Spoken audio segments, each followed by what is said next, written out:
Good morning. This is the Eager Beaver Show. You are listening to a True North Eager Beaver Media Incorporated podcast.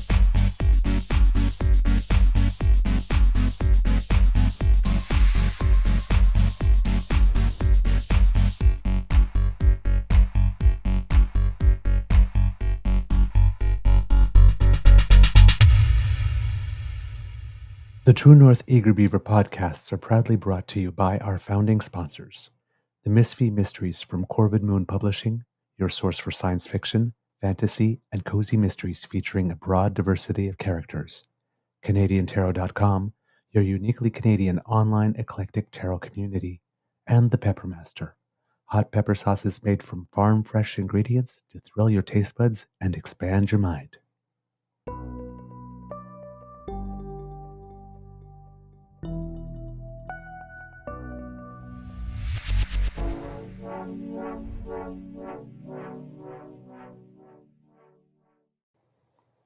Well, good morning, kids and cubs, and welcome to Season 3 and episode number 344 of the Daily Beaver Morning Show here on the Cryo Media Network. Yeah! Boom! Ha-ha! Today, recording day is Friday, March 22nd, 2024. It's Friday. And it is going to be, well, it looks like a little bit of a grayish day here at the Beaver Lodge. In fact, Environment Canada has issued a snowfall warning. Yeah, I saw that earlier. Yes, so we'll see what happens there. But yes, everybody out there, if you thought spring was fully here yet and you brought out the patio furniture last weekend, well, Can't blame you. No, but as great philosopher Nelson Muntz once said, Yes. The words of wisdom of Nelson Muntz, the philosophical rantings of an animated individual. I'm your host, the Eager Beaver pronouns he, him, hey, Mr. Beaver, and with me as always is my good friend Mr. Grizzly, who probably either had some very, very, very, very, very hot liquid or something that tasted Strong. very strong. Well, so That'll put some hair on your chest. Yep. So I started to brew the coffee. So, get up, wake up, do the thing. Computer was acting weird. Had to reboot it. Had to fix it. Okay. Computer's still acting weird. All right. I got to take the dog out, come back in. It's minus 18 out there with the wind chill. I got to make the coffee, feed the dog, make the coffee. I'm like, I don't have a coffee to start the show. This is not good. I'm not awake yet. So I make a full pot of coffee and I look over and I go, there's enough for a cup. So when you do that, you get the strongest coffee possible because it's... So yeah, it's... And Vim, Saucy's got it right. We just went through Fool's Spring. March is... we've got 9 days left in the month, but is it going to go out like a lion? It seems to be. Well, it's supposed to be above zero again by Sunday. So okay. Well, it came in like a lion, right? It came in like a lion. Yes. So I would expect it to lamb out, but the weather this year is so unpredictable. I mean, come on, can't I mean, pretty much the entire last year, we could have basically gone out at any time of the year and started out with the weather outside is frightful. And the rest of the song changes depending on the season. Let's see. Did I ask how your mental health is doing today, Mr. Grizzly? No, I don't think so. But how's your mental health doing today, my good friend? I think we're doing really good today, actually. I slept like a baby, which means I was up 4 or 5 times with nightmarish dreams and not as bad as they have been, though. Had to pee a couple of times. And so low, because Bridget had to go home last night. She was having dinner with her son. What did she do? No. She was having dinner with her son, and she said, "I got to get home. I'm like, hey, go. It's fine. I got the puppy dog. She's fine here with me." So I get up. I don't know. It's at 5. Get up to go use the toilet at 5 a.m. when the alarm goes off. I go to crawl back into bed, and what's curled up beside me, but this big old doggy dog, donuting herself right beside my pillow on the bed, and just she's got her snout buried, but her eyes are looking up at me, and the tail is wagging. I'm like, all right, I can't be mad at you for that. She knows she's not allowed on my bed, but what am I going to do, right? I can't kick her out for that. So, yeah. And now she's sleeping directly beside me here. Very cute. Not only do we have a Lola update, Mr. Grizzly, but we have a jazzy update, Mr. Grizzly. Oh. It seems that Miss Shadika has been very, very, very, very, very happy to report that Jazzy has received her much hoped for admission to the music program at Fanshawe College. Oh, outstanding. Way to go, Jazzy. Or Fanshawe, I should say. Fanshawe, yeah. In London. So congratulations. And she's trying out for another musical in town. They're doing Waitress, which has quickly become an instant classic. Yeah, that kind of came out of nowhere too, right? Because it's not that old. No, it's not that old at all. Oddly enough, I happened 20? to be... I don't think it's that old. I don't. Hey, look, man, the last 24 years have been a bit of a blur. I'll be honest. It's still 1999 in my head somewhere. Oh, wow. They made a movie of it last year. I didn't even know. Yeah, I know. I knew about that. I haven't seen it. Oh, no. I didn't know at all. Hmm. Oh, how interesting. 2015 was the musical. Oh, so it's not even 10 yet. Not even 10. Wow. Yep. Okay. Yeah, I remember it was on. I happened to be in New York that year. Okay. It was the first time I got to see a few things on Broadway, and I didn't check out Waitress, unfortunately, because it was new and I didn't really know anything about it. But it's the music of Sarah Bareilles. Mm-hmm. She was the composer of the entire musical. But no, I had checked out Evita and Chicago. They had Billy Ray Cyrus playing Billy Flynn in Chicago, and they had Ricky Martin playing Che in Evita. Oh. So that was pretty good. The version of Evita I also saw had the first actual Argentinian-born woman playing Evita on Broadway. That's the first, eh? Yeah, which was supposed to be a really big deal. I don't know how long she stayed. I don't think it was very long, because I remember watching the Tony Awards that year and they announced it, but they played a whole scene from Evita in which she hardly gets to sing at all for some reason. Oh, really? It was a whole, major big cast scene. And then when she did sing, it was really interesting because she had a lot of vibrato, like a lot. So, and a bit of a higher voice. So it just basically sounded like she was like Minnie Mouse on speed. Oh, that's funny. A bit when she was singing those, particularly at that on Rainbow High and could be Rainbow High. It was interesting. Yeah, it was really weird. But Ricky Martin was fantastic, and Billy Ray Cyrus was surprisingly good. Because he was so cute. Because you wouldn't think of a country singer, known country singer in a big Broadway production lead. Now you could tell like this that he was the least experienced on Broadway in the whole cast. Yeah. But you know what? He held his own. I have to say, he held his own. Whatever he did, I like it when I hear about artists doing things I don't expect. Yeah. Oh no, I hear you swimming against the tide, right? Like, yeah. I always appreciate that. I think it takes a certain amount of bravado and courage and commitment to the art. And you also have to understand too, doing a Broadway play is not an easy thing. 8 days a week, 8 shows a week. You can't just yell cut. Right? Yes. A live play is different than a film. And I mean, he's done movies and he's done television and he's done videos, but there's always a break and a cut. And if you forget your line, you just yell out line. not in a play. So there's a lot more dedication to that. So I appreciate it. Speaking of debuts and swimming against the tide, I watched a movie last night on Amazon Prime, Roadhouse, the remake. It's with Jake Gyllenhaal. Yes, or the reimagining. And I'm like, the character name is the same. It's a roadhouse. There's a place in there called the Double Deuce, but it's not the Roadhouse. The Roadhouse is called the Roadhouse. I enjoyed the film. I did. And the debut was of Conor McGregor, who plays a variation of Conor McGregor.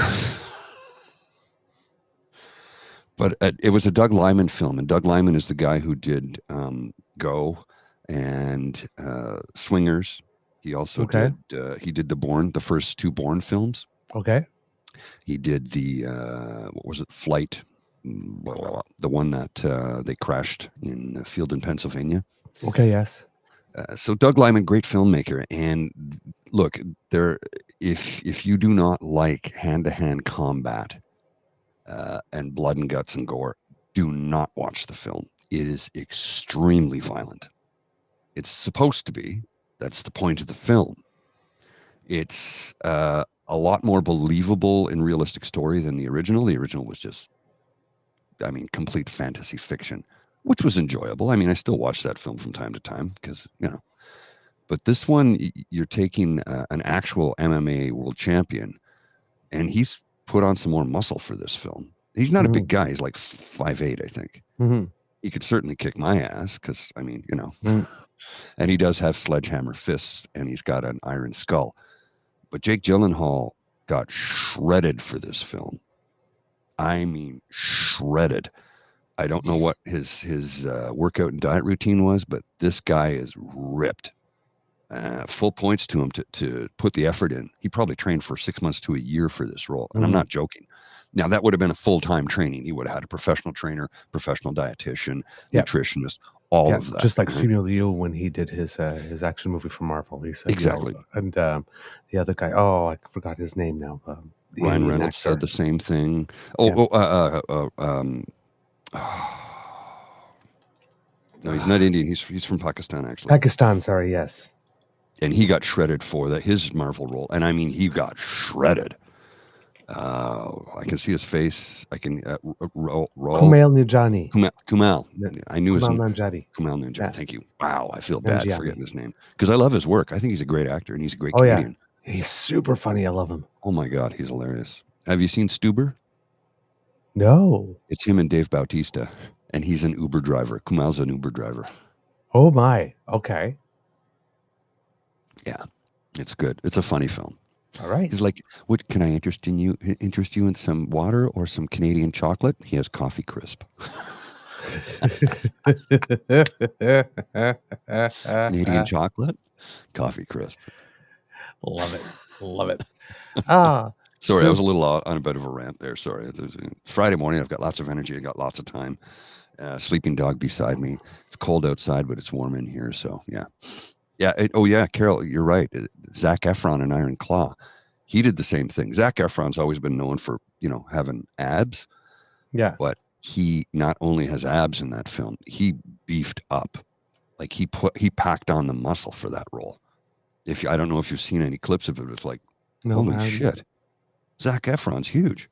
And he's not a tall man, but no. He put the effort in. I think it's what's more impressive is when you see I'm blanking on names. Wolverine. The actor. Hugh Jackman. Thank you. He's like 6'4". So to put on the muscle that he put on when your frame is that big, that takes a hell of a lot of work because the muscle fibers are longer. You need to intake more calories, more. Anyway.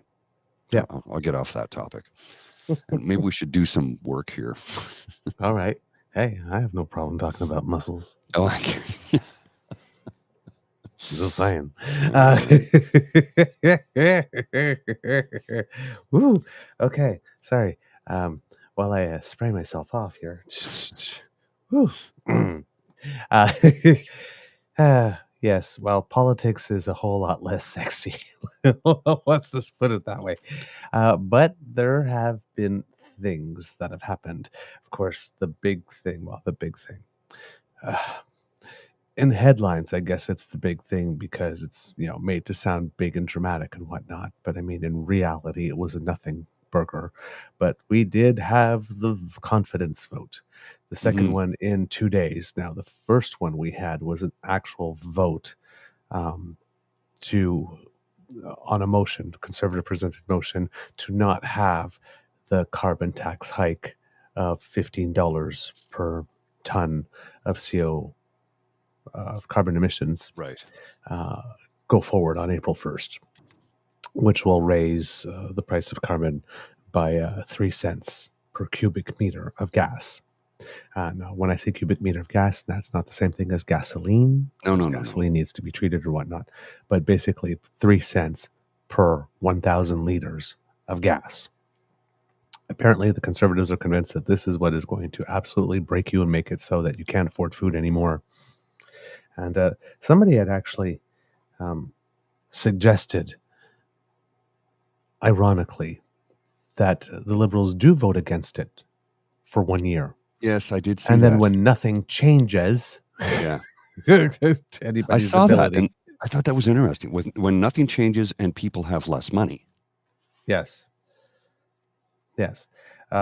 But of course, until people realize that a whole year later, that gives the conservatives 1 year of runway to say, see, they caved. Why can't they cave on all of it? Why can't they cave on it forever? Blah, blah, blah. Just like they did with the exemption for home heating fuel. Mm-hmm. So the government wasn't going to do that. But it was a little interesting bit of reverse psychology, I have to say. And it's like, oh yeah, well, let's see how you do. Let's test your little theory here. But the first one, oh my. Yeah. See, Jake got shredded. Okay. I'm sorry. You need a moment? Woo! Sorry, I couldn't resist because every now and then you get me with one that knocks me off my chair. I thought it only best that I do that for you. Mama. Yeah. Oh no, he got ripped for this film, like absolutely ripped. There's stories about how he did it, and I'm like, yeah, he put the time in. Yeah. To people listening at home, I had to break out the big gay fan for this one. It was a picture of Jake Gyllenhaal and Conor McGregor, and Jake has Conor in an arm hold, and Conor's trying to get him by the neck, and you can see how shredded they both are. Everything's bulging and glistening and wet and sweaty and sorry. Different kind of show. Okay. So yes, we had the big vote. The first one was on canceling the increase in the carbon fee, which of course failed. Then yesterday they decided to go back to the same well and basically just do straight out confidence motion. We no longer have confidence in you. Right? Let's have an election now. Let's have a carbon tax election. And I say we've already had two. The Prime Minister responded to Peter Poppin' Fresh Dough in the House of Commons. We've already had three and we won them all. And then which Poppin' Fresh Dough replied, well, then I guess he'll have no problem having another one. Which is like, nobody, it's not the way it works. You don't get to keep on having carbon tax elections until we get... we're tired of him throw the bums out, and then you get to go out and claim you won a carbon tax election. At some point, it's been voted on and decided like this. So you can't keep on saying that every election is going to be a carbon tax election until you actually win one and say, "See, we won a carbon tax election." That's not how it works. It's been voted on 3 times. Yeah. As we say back home, calme-toi le pompon un peu. Calm down. It's just basically, the pom-pom that you have on your toque, imagine it as a rabbit's tail and it's on your backside. And it's just like, just sit down on that and calm down for a bit. So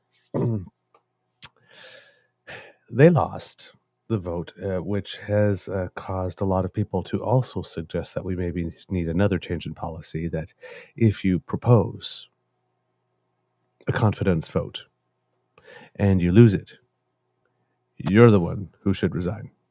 Yeah. Because right now what's happening is that, and we saw it with the previous government, where I think it was with Andrew Scheer, maybe not so much with Aaron O'Toole, but with Andrew Scheer, when they were turning around and saying, well, we declare that this is going to be a confidence motion without actually having declared it in the House, because it wasn't a motion that they presented, or they didn't present a confidence motion. But we consider this a confidence motion. And then when they won it, turn around, see, it's a confidence motion. He has to go. It's like, well, no, not if you didn't say it when the vote was happening. And he didn't even show up for the vote. Yes, that's a different thing. That's a different thing. But we're talking about back in the Andrew Scheer days when they would declare votes that was, to us, we consider this a confidence matter, and then they would win those votes and say, see, we have a confidence matter. He needs to step down. It's like, no, you actually have to declare it in the House. So, but right now the Conservatives are actually presenting things and saying it's a confidence motion. We want an election now. The polls are great for us now. Give us an election now. We deserve to have an election now. What's the matter? You don't want to have an election now? What's the matter? You scared you can't win? What's the matter? You chicken? So they're basically acting like school children. It's like, yeah, they trust me. He's a man-child. The last couple of years of the Harper mandate, when they had their majority year, when we all wanted them to go now, but we had to wait out the last 2 years, there was nobody asking for an election every day. No. The election was going to come when the election was going to come. Nobody was asking for him to step down. Nobody was asking for an election every day. Matter of fact, the one guy who had the Harper sticker in the rear window of his car got fined $543. Yeah. I've seen flags parading up and down the streets of my city on the back of pickup trucks, along with rebel flags and American flags and half Canadian, half American flags. And I want to tell each and every one of them to get the fuck out of here. Sorry. Just none of them have received a fine for that. Mm-hmm. Not a one. And they're like, well, because it's F with a maple leaf, CK, Trudeau. Oh, okay. Now you're pedantic. Now, live by the pedantic sword. Okay. You know you're being pedantic with pedantic people call you out for being pedantic. Yeah.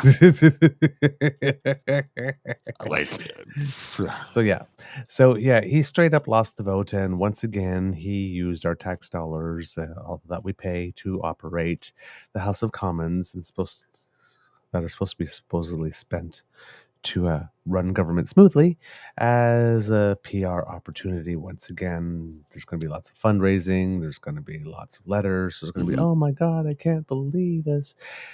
And once again, they're going to say, liberals interfered with that. You all won an election and those big bad liberals didn't give you one. I guess without mentioning that, so did also not all those big bad NDPers and the big bad Bloc Québécois and those two really, really big, awful, bad Green MPs. It's like, it's literally, you literally are the cheese who stands alone.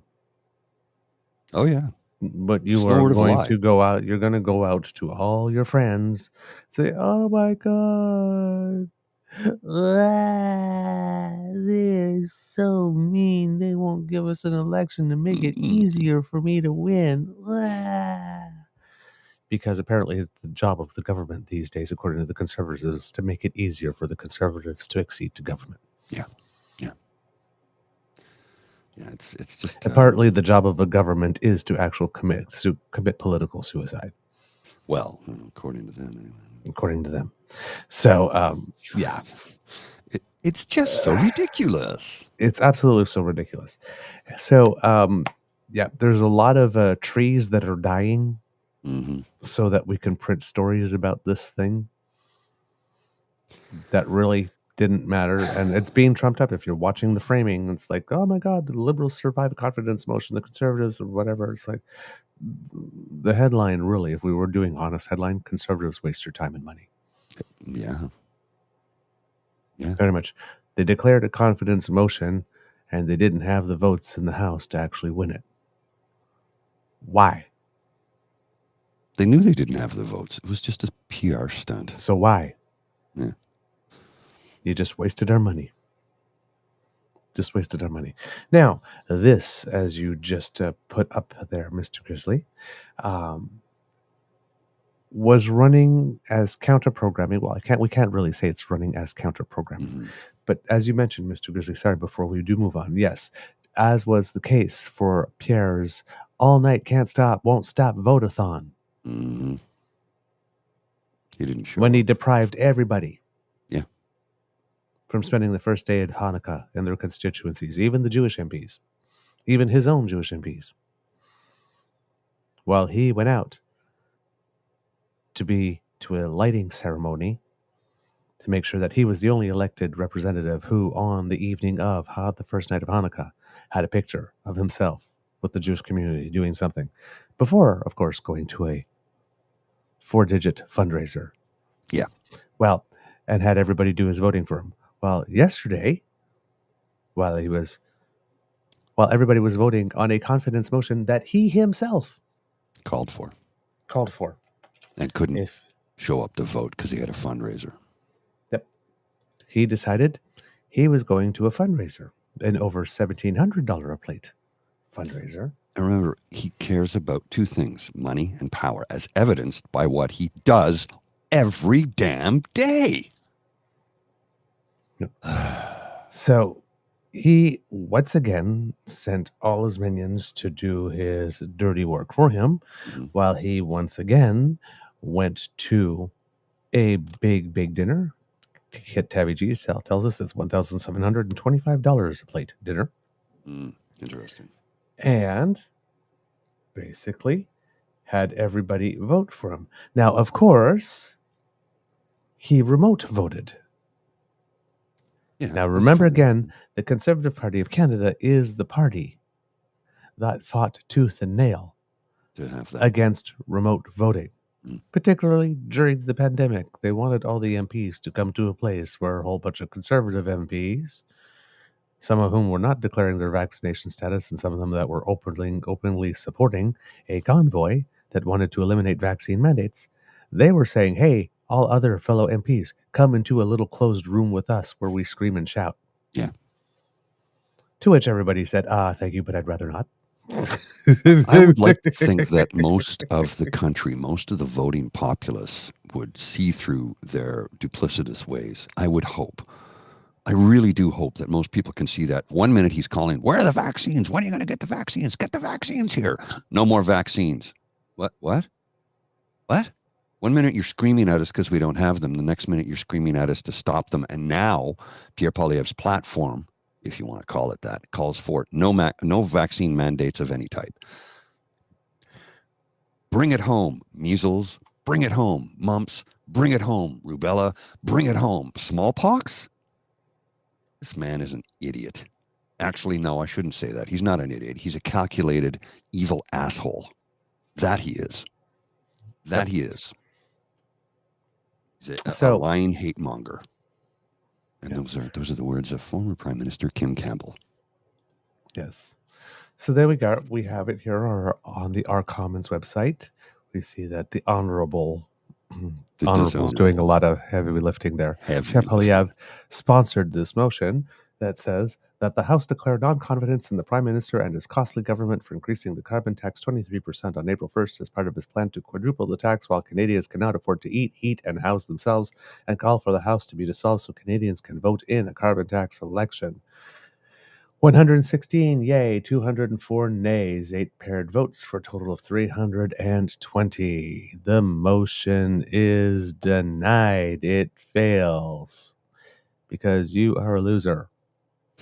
I had a group of friends yesterday who were going on and on about, because of this 23% hike on April 1st, let's not buy gas or diesel for a week. I'm like, okay, that's not going to do anything. And one of the individuals said that's only going to harm the people that work there. The minimum wage earners. It's only going to hurt them. So that doesn't make any sense. And I just added in one simple comment, folks. It's 3 cents on a liter. They say 23% because that sounds huge. It's 3 cents on a liter of fuel. I think you can handle that because gas is still less than a liter of water. Mm-hmm. And scream at $1.50 for a liter of gas and then go in and pay $2.50 for a half a liter of water. Yeah. And given that the federal government caved on the planned increase on alcohol and beer, because the federal government decided that they were going to cap it at 2% again this year instead of the 4 point something percent. If you happen to fill up your gas tank and fill up your own tank, well, then your taxes are neutral. Yeah. Whatever little more you pay for gas for your car, you're not paying on your beer. So there you go. You got a break. You got a break. And let's not forget. I know it doesn't work that way, kids. No, I know, of course not. But let's not forget that you get a rebate. You get back more than you pay into it. And the idea behind this program is to make companies that pollute change their wicked ways so that they don't have to pay the tax. That's how it works. I tried to explain it yesterday. And the other way it works is to make the costs of carbon-intensive products more expensive at the purchasing point so that it prompts you to make other choices. As simple as that. That's how. It's consumer behavior 101. This has been studied scientifically, left, right, and center, up the wazoo. This works. Well, and look, we're looking at 2030, an end to the combustion engine sales in Canada, right? It'll only be electric vehicles after 2030. Okay, fine. Does that work in rural areas right now? No, it doesn't. We know this. That's why we've got like a 6-year lead time. Well, we can't get enough done in 6 years. Really? Because, in 2012, if you had said to me, you'd be able to drive across Canada in an electric vehicle, I would have told you were high off your ass. There's no way you could do it. The infrastructure wasn't there. The charging stations weren't there. There weren't enough vehicles. Batteries just couldn't do it. That's only 12 years ago. You can do it today. You can drive from coast to coast. Can you drive up north? I don't know about that, and I seriously doubt it. I seriously doubt it. I think you could probably drive as far north as Edmonton, and after that, I don't know. Okay? After that, I don't know. I don't live in that part of the country. I don't have an electric vehicle. I don't have a vehicle, period. So I'm not looking into it. But I do know you can drive across Canada in an electric vehicle because you just plot your route, and the GPS tells you where the charging stations are along the way. And that's true. Now, would you want to drive across Canada in an electric vehicle in the dead of winter? Probably not. We're not there yet. But in 6 years' time, have you seen how much battery technology has changed in the last decade? Yep. Did you think you would see electric cars in abundance on the streets of Canada like we do today? Because there's a lot of Teslas, Polestars, Nissan Leafs, Chevy Bolts. I see them all over this city.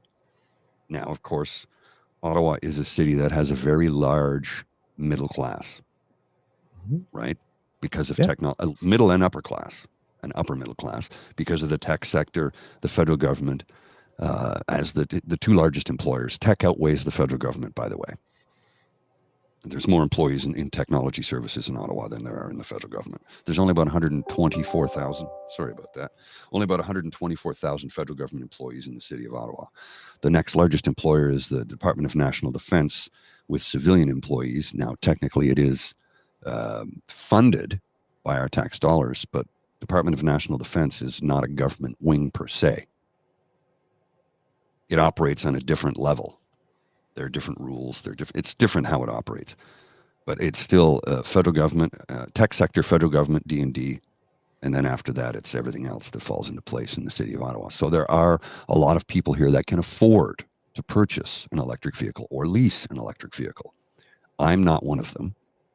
Will I? Well, my lovely partner, Bridget, my wife, we've discussed that in a few years' time, we are looking at getting an electric SUV because we have this big dog and we're going to be able to transport kayaks and paddle boards and bicycles to areas where we can go and do those things. That's 5 years away minimum because neither one of us are in a position to make that purchase because an electric SUV is a lot more than my Honda Civic was. I can tell you that. The time is coming. And when, come 2030, when internal combustion engines are no longer for sale to the general public, there will still be diesel vehicles Oil is not ending anytime soon. And you'll still be able to buy used cars. You'll still be able to buy used cars. So that's the other thing people seem to forget. Oh, that's it. They're not building any more roads and we're all going to have to drive electric. There's going to be used cars for sale for decades, okay? It's the alarmists that are going on about ridiculous things.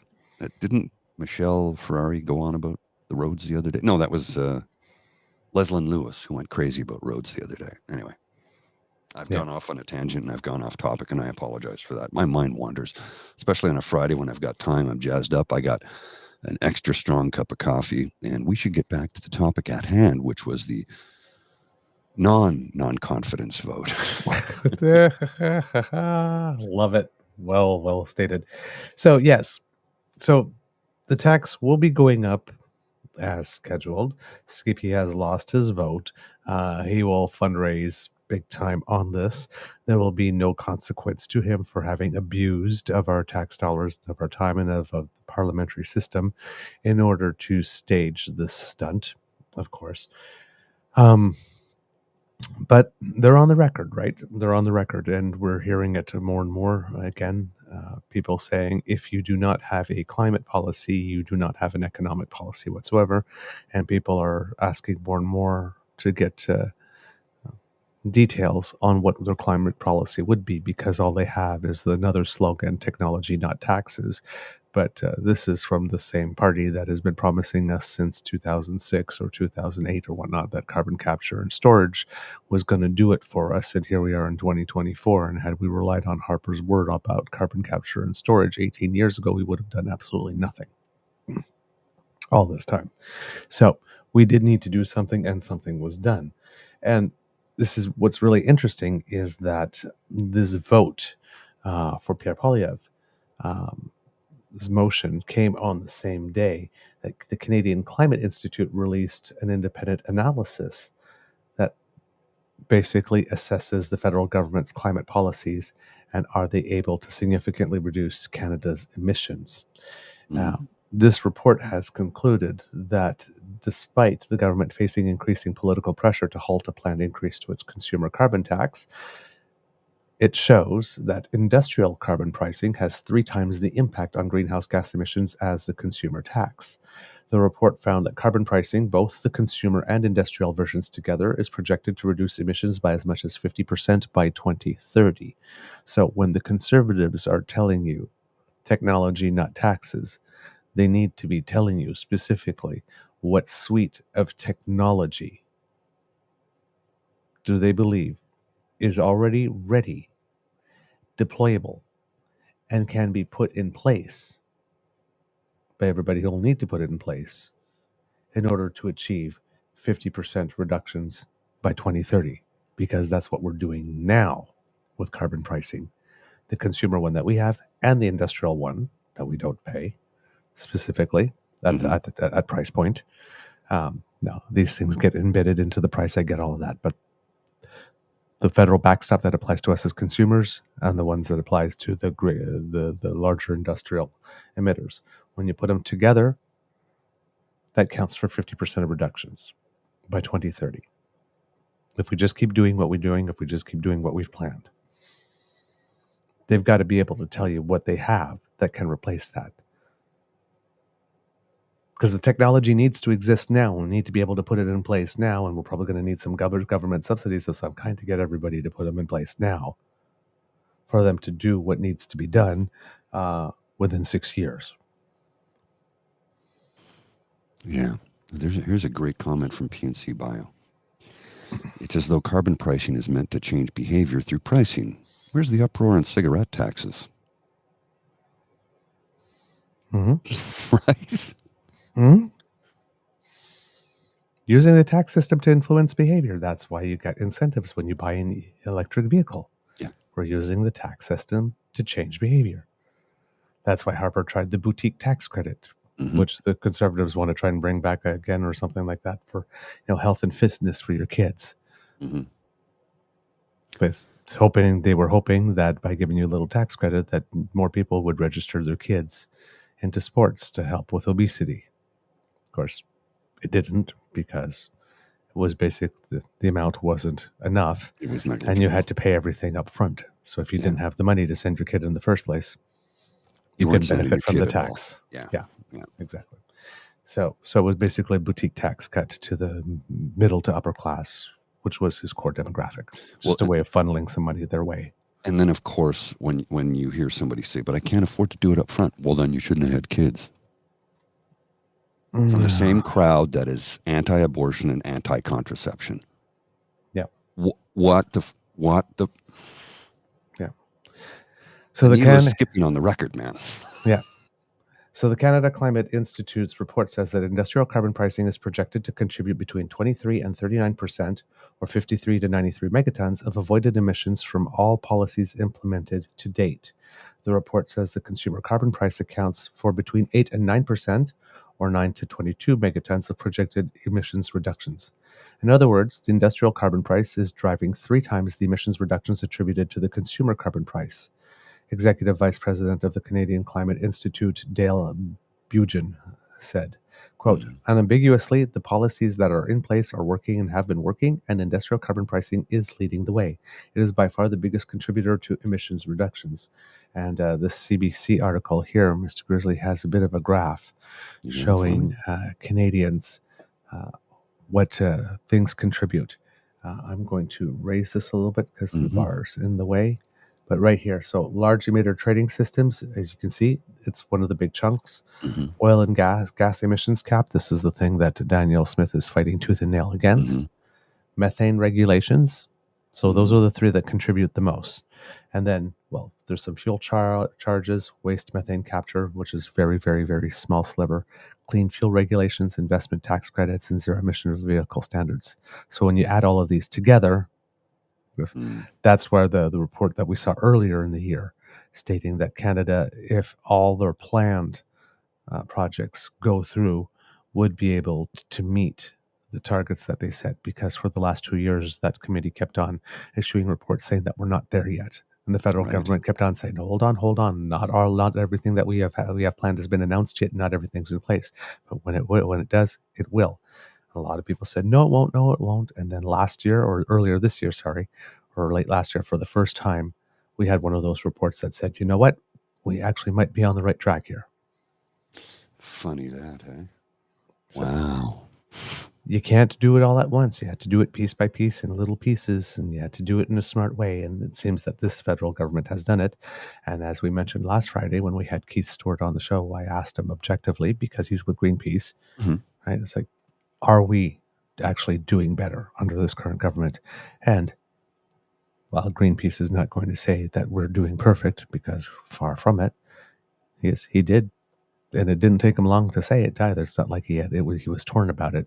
No, we are doing better objectively. So we're on the right track right now, and the Conservatives do not want this. Now, the Climate Institute, the Climate Institute warns us against seeing this analysis as license to drop the consumer price and maintain carbon pricing for big polluters. Quote, "Our analysis suggests that all the policies that we have, if we implement everything in the pipeline, we're still going to be just shy. So losing any of those pieces does make the job of achieving those targets even harder." The Canadian Climate Institute analysis shows that Canada is on track to meet up to 90% of its 2030 emissions target of 400 megatons or less. So we still got a little bit more to do in order to reach it. But 90% of the way there is way further than a lot of people said that we were ever going to get when we started. Oh, yeah. Especially all the people that said, "Oh, don't even bother trying. It's not worth it. It's never going to work. Sky is falling. It's not going to work. We can't do it. We can't. We tried it for all of 15 seconds. It hasn't worked yet. Scrap it. You're wasting our time. We've tried nothing, man, and we're all out of ideas." According to the report, although Canada's emissions ticked up slightly last year, the economy has been on a downward emissions trajectory since 2005. In 2021, the latest year for emissions reporting, Canada's greenhouse gases stood at 670 megatons. Canada's national carbon pricing system has become increasingly politicized, of course, as you mentioned. And as we mentioned, and that's why Pierre Poilievre is trying to take this away. So he's trying to basically kill it now. And I think this is one of the reasons why he's making such a big deal of it, because I think if we go another 4 or 5 years, Prime Minister Trudeau happens to win another term and we go another 4 years with this, we'll see how close we are Oh, yeah. to have reached those 2030 targets. And then all of a sudden it's going to be a good news story rather than a bad news story Oh, for the government of the day. Wouldn't that just piss off a lot of people, right? Yeah. So it's one of those reasons. It's similar to the United States where they really wanted to try and kill Obamacare, like in the first 2 years after it was. Yes, we need to do it in the first 2 years. We need to do it really, really in the first 4, because after that, people are going to get used to it and they're going to kind of like it. And we can't have that. That was the GOP's position. Well, they failed. And now people actually really like it. Yeah. And now them wanting to do anything to try to attack it in one way is now a vote loser rather than a vote getter. But there was a time for a while when they were doing all the gaslighting and filling the airwaves and flooding the zone with BS, where most people believed that that Obamacare was terrible for them. Well, until and they like you started say, needing it. Yeah. Different story then, right? Yeah. So same thing here. In about 4 years from election day, if you happen to get another term, everybody's going to see.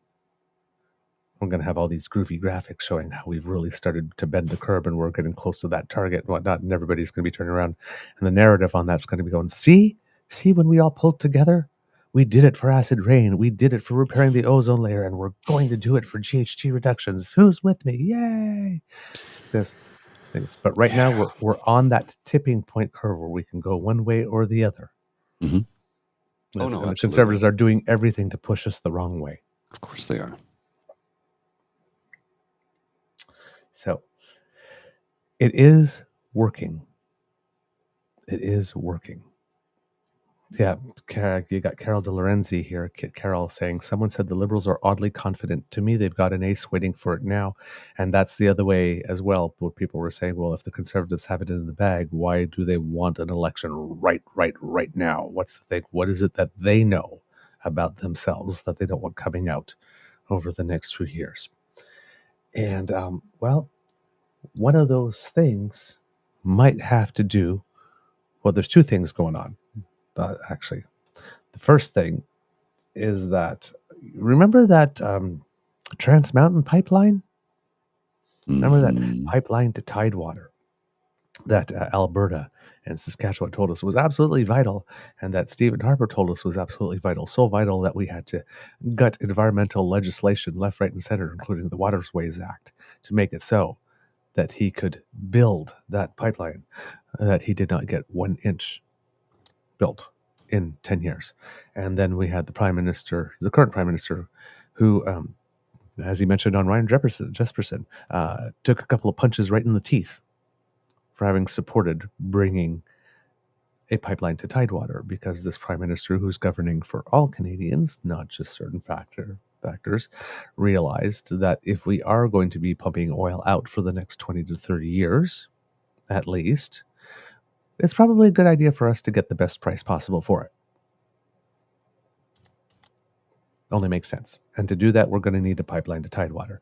Now, of course, the pipeline, as all government infrastructure projects do, went over budget, and it seems that it's going to come in at about $34 billion rather than what was promised at first, which I think was like 9 or 12 or something. Not quite sure off the top of my head. But we are going to have a pipeline to Tidewater, and yesterday it was announced that TMX is actually having oil pumped into the pipeline. Yeah, as of yesterday. It's starting to be loaded with oil, and that the first shipment will probably be delivered on or around Canada Day, probably just a little bit before. Oddly enough, Danielle Smith is not running to the press and calling the Prime Minister this and that and the other thing for getting it done. Now, you will note here that even with the challenge of COVID, that this Prime Minister will have gotten done within 8 years, 7 really, that which the previous government could manage to get 1 inch of progress done in a decade. Now, apparently, as well, because people can't just say, hey, this is a great thing, this is great, thank you so much. They're, of course, saying, well, of course, we could have had more pipelines had Trudeau not canceled all the other ones.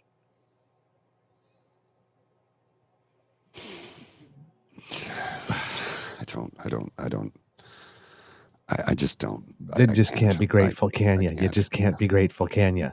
I guess. And yeah, the one can't remember which one, the name of the one it was that was going to go down the states through Texas. Biden canceled that one. Yeah, he did. That's right. That Biden was canceled that one. which one was that? I can't remember, but that was a Biden cancellation, correct? Yes.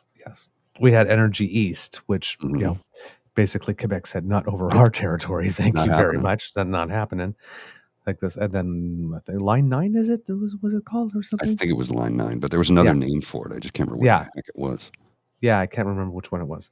And that one, yes, was going to be going down to Texas, where we were basically just going to pull it out of the ground and put it in a pipeline and let somebody else transform it for us, where we could buy it back at 3 times the price, or 10 times the price, or however it is. Keystone, thank you. Keystone XL, thank you, Kid Jim. That's right. Yes. And Northern Ontario said no to Energy East as well. Yes, Right. absolutely. So, yeah. So basically, they were projects that were non-starters, but this one is going all the way through. And so $34 billion transmission pipeline. Let's see what it says. The first export shipment will happen before Canada Day, the Federal Crown Corporation said, although Alberta's premiers expect it could be operational as soon as May. The Trans Mountain is Canada's only oil pipeline to the West Coast. The project will transport oil from Alberta to the West Coast and triple the amount of crude that is shipped on an existing pipeline from 300,000 barrels a day to 890,000 barrels per day. And that's how Prime Minister Justin Trudeau is, according to Daniel Smith, trying to kill the oil sector by tripling its capacity to export. Yeah, that's what a true. bastard. What an asshole. Ugh, geez.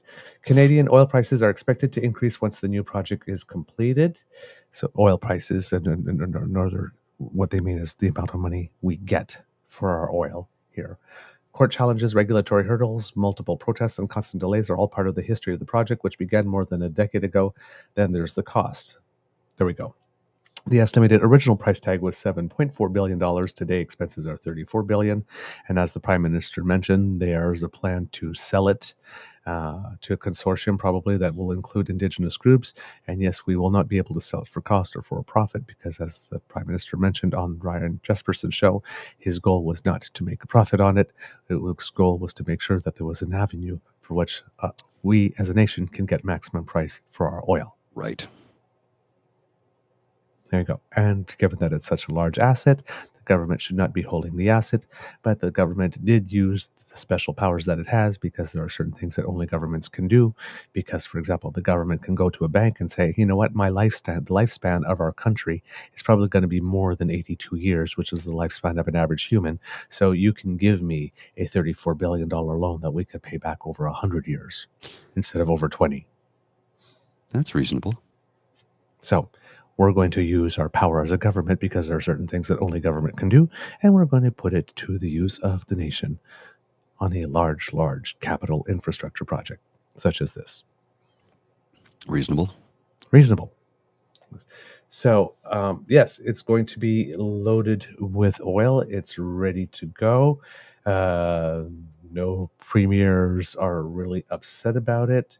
And I'm sure that we're going to get, as the money starts coming in, a lot of disgruntled and scornful, gee, we made money on selling oil. We made more money than we would have otherwise. Thanks, Trudeau. You prick. Getting accomplished what it is we couldn't do. Thanks. Yeah, thanks. Asshole.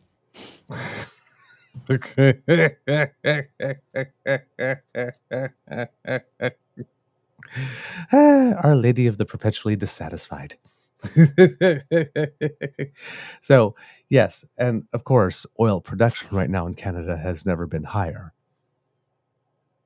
Yeah. So another way that our Prime Minister is trying to kneecap the sector. He's really doing a terrible job of it. You think? I mean, if that was his stated mission all the way around, that and coming for all your guns. The thing that isn't happening. And totally censoring your internet. Yeah, the thing that isn't happening. That yeah, because you're not allowed to say any of the things that you were saying 3 years ago anymore, apparently. Apparently.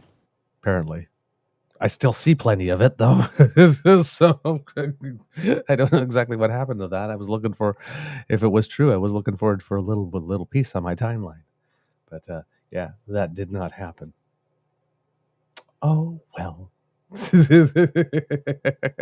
So yes, it is being done, and yes, I know that it seems contrary. The federal government does have an official policy that any increased royalties that the federal government receives as a result of the TMX pipeline will be invested into carbon reduction projects. That was the deal they made with us when they put our money in order to get the project completed, to backstop the project. So now we're going to need to see that part happen. So everybody else on the pro-environment sector needs to keep their eyes peeled to make sure that they get the government accountability specifically with regard to reinvesting the royalty revenues from this project into carbon reduction initiatives. Imagine So, that. yeah, well, if they actually do follow through on it, Mhm. because it's easy to get tempted by the money and decide, oh, we have another need. So if they actually do follow through on it from beginning to end with their project, this will be a win-win-win. Mhm. Oh, yeah. So it'll be a win-win-win. Now, I know that for the group of people who believe that we need to just leave it all on the ground right now and stop pumping it and all that, while technically you may be correct that yes, it would be better off if we just did leave it in the ground, given that we didn't do the work of adapting as fast as we needed to. Well, there may be some consequences to that as well that might be a little less desirable. But if we are taking the approach that the government has to govern for absolutely everybody, and has to make sure it does not have the option of just stopping the world from spinning on a dime and let gravity pull a whole bunch of people right off the planet. That's not a good scenario. Yeah. Then, this might be your best case, a way to transition out and away from one, make sure that people transition employment-wise to greener industries or to the industries of the future, and at the same time, making sure that money that is generated from this particular initiative goes into the primary objective, which is loosening or lessening our reliance on fossil fuels in order to provide ourselves with energy and heat and everything else that we need to be a country on the go. There you go. Pretty simple, But right? but we're at the point now where we're seeing a lot of the elements of the plan start to come together. And this is one of the reasons for which it's probably very important for this prime minister to get another term so he can consolidate those gains once he has all those elements of the system working together for 3 or 4 years, and everybody can see what it generates when we put it all together. Yep, Kitlan M. If we'd started climate mitigation 40 years ago when we should have, leaving it in the ground would be an option, but we did it and it's not. Yeah, It exactly. would also be a whole lot less expensive than it is now. A lot less expensive. Yeah, because we would have done part of the work before all of a sudden we realized, no, it's been 20 years that we've been saying, you know what, we should get on this. And we said, yeah, we're just going to leave it to the next guy. Well, the guy that's currently there is basically saying, I can't leave it to the next guy. And this is the thing that's been occurring in this country for a century. Well, if we institute this, people are going to get mad and vote us out. Yeah. Well, guess what? Your job is to do the right thing. Yep. I'll give you a small, for instance, in this city. Sorry. That's how we got those things like, for example, the growing pension obligations. Yes. We'll leave it to the next guy. Or governments that didn't raise university tuition the 1 or 2% a year when it needed to, and all of a sudden, oh my God, we need to raise university tuition 20%. We're going to do it all in 1 year. Boom, and then they get the protests from the students, right? So you got to maintain the place, man. Sorry, I cut you off. No, it's fine. It's fine. So I think most people in this country have probably heard about Ottawa's LRT and the issues we've had with the LRT, right? And they're ongoing. Now, we're happy to have it. I use it frequently. I love it. It's got its issues, and they are aplenty. They are slowly working them out, and the new line should be ready in a year or so. They're behind schedule by a year, one of them is. Back in 1988, the then mayor, Jim Durrell, I think it was Durrell, yeah. proposed to build a tunnel through the downtown core that we have right now. And it was going to be for buses as part of the transitway, because you remember the transitway back then, Yep. sir. Yes. That was great. It was a separate line on the street where only buses could drive. The problem was they come to intersections. And when it was first instituted, it was fine. But as time went on, it got worse and worse and worse. And about a year to 2 years before the LRT opened, it looked like a train of buses. Like literally you could get on a bus and wait for 30 to 40 minutes before you would move. That wasn't a joke. When they first proposed the tunnel back in 87 or 88, it would have cost $450 million to build, and it would have saved 8 minutes in commute time then. And everybody said, well, that's ridiculous. And that's a ridiculous expenditure for 8 minutes. That's not worth the time. And his take on it was, but we're not building it for today. We're building it for 20 or 30 years from now when the city will have grown exponentially like it did. And guess what happened? They put it off and ignored it. And then you had literally a train of buses spewing diesel smoke into the air for at least 15 years, if not longer. And those of us who live in downtown Ottawa will remember that train of buses at rush hour in the morning and in the afternoon. Yep. And it literally was a train. Yep. It could be 1.5 kilometers of buses. Yep. The entire transitway through the core. So they ignored it and said, we can't do this. It actually brought his government down. Yep. He did not get reelected because he was really pushing for it, as was, I think, Andrew Hayden. He was also pushing through it. Andrew Hayden was a very visionary councillor. He's a good man. They have a park named after him. He had a lot of visionary ideas for this city. And at the time, they wanted to build a transit tunnel for the transitway for buses only.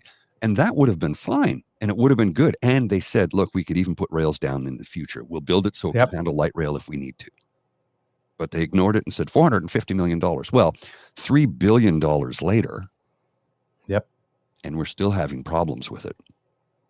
Build now for the future. Have you seen what they're doing in Paris, France? They're spending $63 billion to build a 200-kilometer track. Buried the whole thing.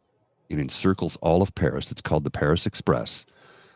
It will get cars off the road because they want to reduce vehicles by 50% and increase green space up to 50% by 2030. There's only about 8% in Paris with green space. Right. You've been to Paris. I've been to Paris. Many of the viewers and listeners have been to Paris. It's a beautiful city, and it's trying to continue to beautify itself. It's costing $63 billion to build something that is necessary. And Parisians and French were going, no, we need to do this.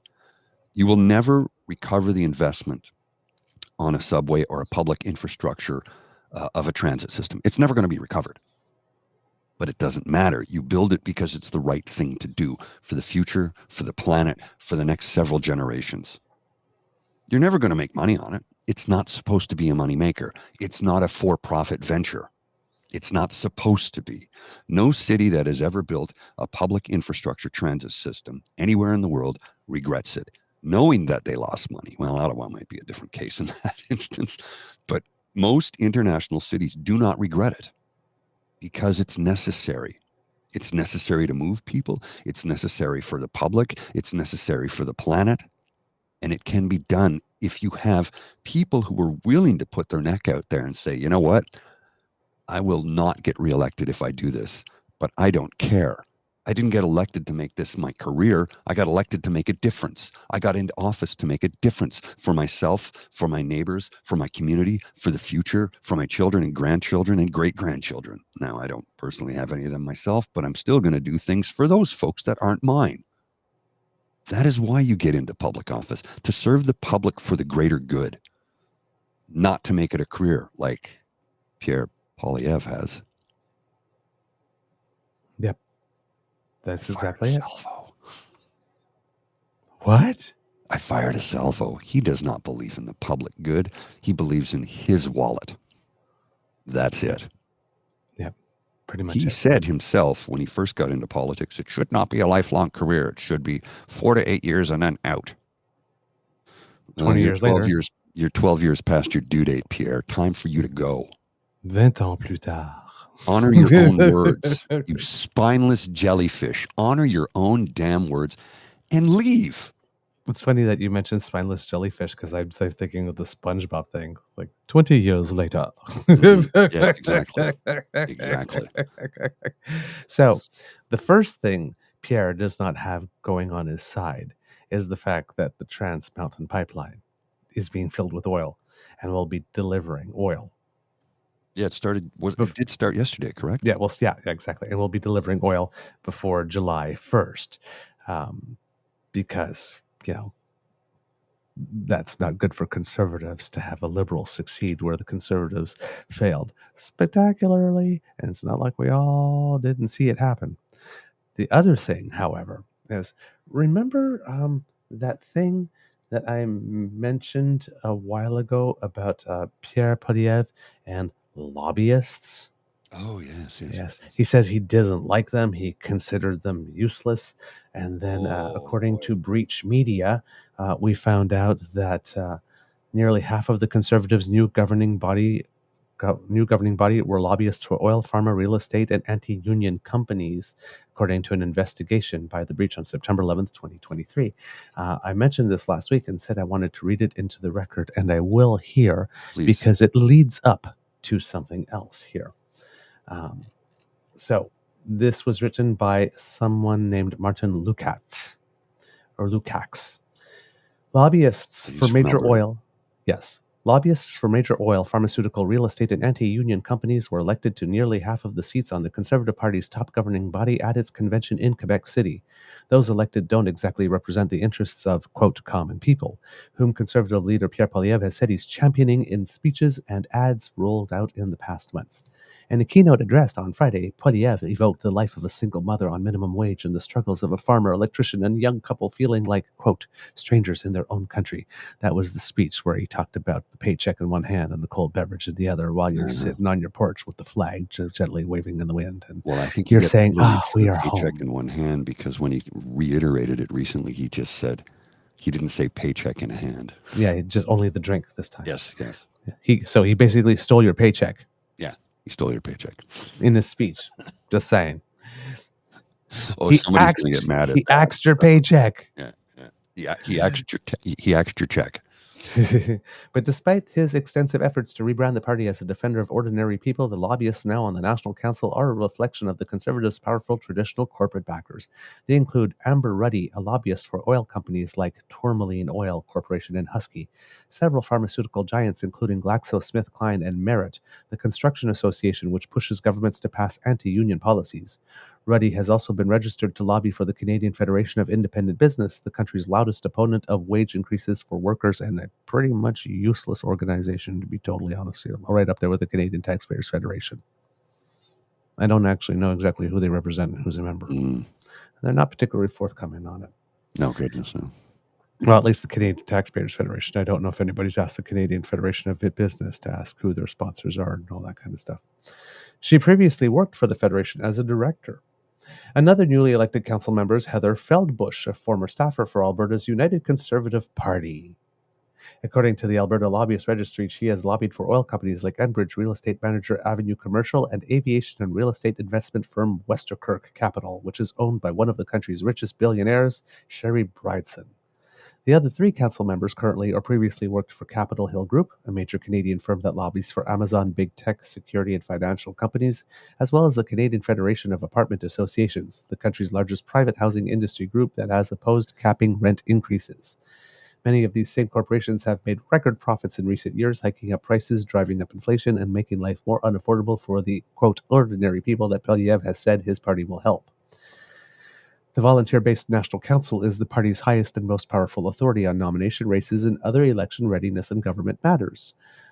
A day before the council's election at the convention, Conservative members voted down a resolution calling for lobbyists to be barred from serving on the 20-member governing body in a policy session off limits to the media. The Hill Times reported that some of the riding associations who sponsored the resolution had set up an anonymous website, nolobbyistsOnCouncil.ca, to campaign against the lobbyists running in the election. Members of National Council are supposed to represent the members of our party and work with MPs and members of caucus to help us win the election, the site read. But lobbyists are meeting with MPs to represent their corporate clients. How can we ever call out the Liberals if we are guilty of perceived conflicts of interests in ourselves? And remember, somebody had pointed out that a couple of days before Pierre Poilievre mentioned something about lobbyists being useless, that he had met with them 98 times in the previous 30 days. He's talking out of both sides of his mouth. Yes. A few hours after the election results were announced on Saturday afternoon, the website disappeared. Its creators did not reply to a request for comment. So no lobbyists on council.ca disappeared a few hours, after the election results were announced, after he became leader. Remember that. Okay, put a pin in that. A whole website disappeared just hours after him being elected leader, because that type of quick action will come in handy with where this is leading. According to the Breaches investigation, at least 7 of the 20 new National Law Council members are now corporate lobbyists. There's also a real estate agent, 2 investment bankers, several corporate lawyers, a sales director at a company that caters private jets to wealthy clients, something that, quote, common people will unlikely be partaking in anytime soon, and a partridge in a pear tree. It just gets better by the second, doesn't it? Yes. Despite Poilievre's rebukes of, quote, gatekeepers and, quote, the elite, the composition of his party's National Council closely mirrors the corporate interests the party has traditionally represented. Those interests are dominated by resource companies, small and mid-sized oil producers, construction and real estate developers, and medium-sized businesses and retail giants that fight unions and higher wages much more aggressively than the larger corporations that tend to gravitate towards the Liberal Party. These corporate players will be looking to a Poilievre government for the sorts of policies Stephen Harper's Conservatives implemented: slashing corporate taxes, undermining labor rights, limiting access to social assistance, scrapping environmental regulations, and furthering economic and military integration with the United States. Hardly the policies that would serve the working Canadians Poilievre described in his convention speech. Yep. So, yesterday, it came out in the Globe and Mail. Now, again, remember a couple of weeks ago when we talked about don't be fooled by the rocks that I got? I'm still Jenni from Loblaws. Yeah. And we found out that Jenni Byrne, who's his basically chief staffer, conservative strategist, and basically the woman who runs Pierre Poilievre's show, has a public relations firm called Jenni Byrne and Associates. And Jenni Byrne and Associates had 6 various lobbyists working in some capacity on the Loblaws file. And she said, well, I only work at the provincial level, and, it's not the same. The Liberals in the freezers, and, basically, she's earning money from the lobbying stuff because the money comes into Jenni Byrne's firm. Now, even though she's not doing the lobbying herself, it's 6 of her employees. They don't get to keep 100% of the money they bill. No, of course not. Some of that money goes to Jenni Byrne and Associates, a firm that bears her name, even though she's only a minority shareholder. It's her name.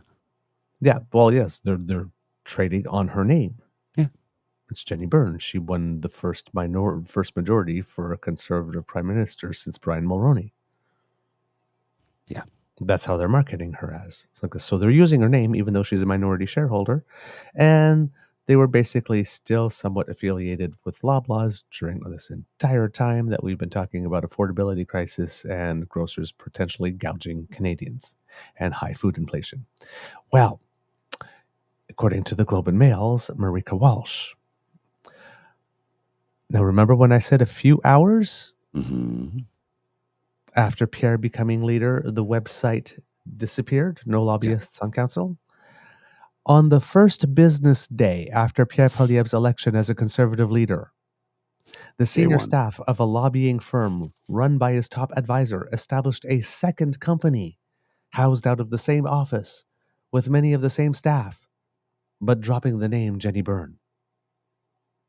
And Miss Byrne is one of the most powerful conservative operatives in the country. She attends conservative caucus meetings and is directly involved in the party's strategy and election planning.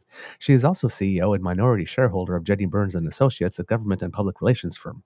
But on the Monday after Mr. Poilievre's September 10th, 2022 leadership win. So this has been the case for about a year and a half now, kids and cubs. And we're finding only about it now. We're only finding about it now. But on the Monday after Mr. Poilievre's September 10th, 2022 leadership win, the president and senior vice president of Jenni Byrne and Associates incorporated Forecheck Strategies. Love the hockey Foreskin name there. strategy. I'm sorry. No, sorry. Yes. Love the I was being a bit of a hockey-related dick. name there, eh? Yeah, of course it is. Forecheck Strategies, because we got to be all folksy and Canadian here. Mhm. Many of the staff who work at Miss Byrne's firm also lobby federally for Forecheck. Clients who booked meetings on Forecheck's websites were redirected to the booking system for Jenni Byrne and Associates. That function was removed, as was Miss Byrne's headshot posted to the website after the Globe's inquiries about the connection between the two firms. Duplicity.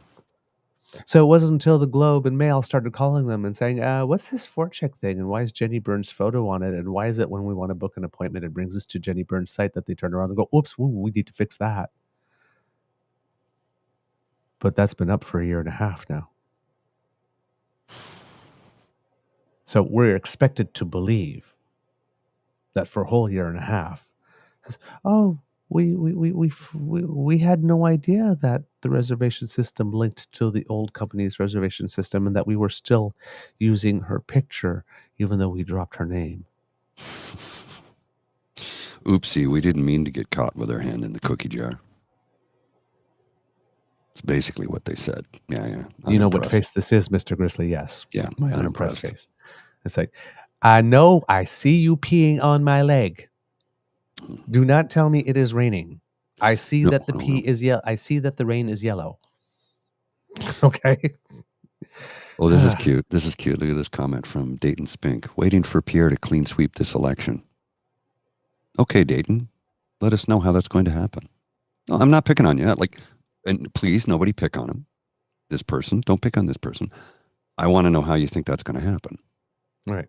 Continuing on legitimately. Right. The Conservative Party did not respond to the Globe's request for comment. In a brief statement, Mr. Poilievre's office only said Miss Byrne is not paid by Mr. Poilievre's office. That was the question that was asked. No clarity was given if she is paid by the Conservative Party, though. In email statements to the Globe, the companies did not address the many overlaps between the two firms, including how the dual roles of staff working at both companies are kept separate. They also did not answer the Globe's questions about whether they had consulted the lobbying commissioner prior to establishing the separate firms. I'm going to guess the answers to both those questions are no. Mm-hmm. I would think you are correct, the first question would be nothing. We did nothing to address the many overlaps, and no, we did not ask the lobbying commissioner prior to establishing the separate firm. That's why we kept her name on it, kept it link going to Jenni Byrne and Associates, because we definitely asked the commissioner whether or not it was okay. Mm-hmm. Wink. No, they didn't. No, they didn't. Yeah. In brief statements to the Globe, Miss Byrne stressed that her firm only lobbies provincially. I have no role in Forecheck Strategies in any capacity, she said. I have not received financial compensation from Forecheck. I do not speak to clients or do business development. I just allowed them to use my booking system and my name and my picture. Mm-hmm. Sorry, not my name. The president and senior vice president of Jenni Byrne and Associates, Andrew Kimber and Simon Jeffries, hold the same titles at Forecheck and are the registered directors. Both firms are provincially incorporated at the same address, as Mr. Kimber is also director of Miss Byrne's firm. So here's the thing, Miss Byrne. If you have no role in Forecheck Strategies in any capacity, and you've not received any financial compensation for Forecheck, and you do not speak to clients or do business development, did you give the two employees of Jenni Byrne and Associates who work for you explicit permission for them to use the same address as your business to incorporate Forecheck Strategies? Or did they do this behind your back? And if they did do this behind your back, why are they still working for you? Some inconvenient questions. In a statement, Mr. Kimber said that given Miss Byrne's political work, they sought legal advice, quote, in order to avoid even the appearance of a conflict of interest with their federal work. As a result, he and Mr. Jeffries established ForCheck Strategies, which he said, quote, is its own entity. Well, Mr. Kimber, you, I'm sure, if you have done this, would be happy to tell us from whom you sought such legal advice. Oops. More inconvenient questions. He said Miss Byrne is not involved in ForCheck and her photo was uploaded in error. Uh-huh. That's a lie. Yeah, uploaded in error. I Because feel like Maury Povich. you did all this work pre him being chosen leader to know that you would have to set up a new company the first business day after him becoming. You didn't let that wait for a while, or you didn't wake up after. So, oh my God, become a leader. Maybe we should do that. You actually knew that and planned that before, so that you had it ready to go the next day. But you didn't do the work of making sure you just didn't transfer her picture or her booking software from the site that you already have when you copied the site. I'd like to address this comment from Cassie, and Yeah. I agree. I agree with you, Cassie. I do, and it is concern. I'm not underestimating that people's fatigue for Trudeau will outweigh disdain for Pierre Poilievre, or just voters' fatigue with current political climate and stay home. And that is a huge concern for all of us, Yes. for every Canadian, because when people give up on democracy, what happens after that? Fascism and then dictatorship. We can't give up on democracy, and we need to lobby our MPs to bring in mandatory voting and put an incentive in, a tax rebate, something. But mandatory voting, like they have in Australia, is needed. The new voting system, that'll be in place for the following election, not the next one. 3 days, you can vote at any place. That is good for democracy, and the Conservatives hate it. They hate it. They hate it because it's higher turnout, and higher turnout doesn't favor them. No, it doesn't.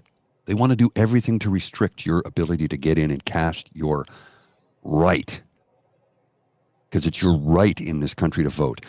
My grandfather used to say it's a privilege to vote, and I'm like, no, grandfather, it's not.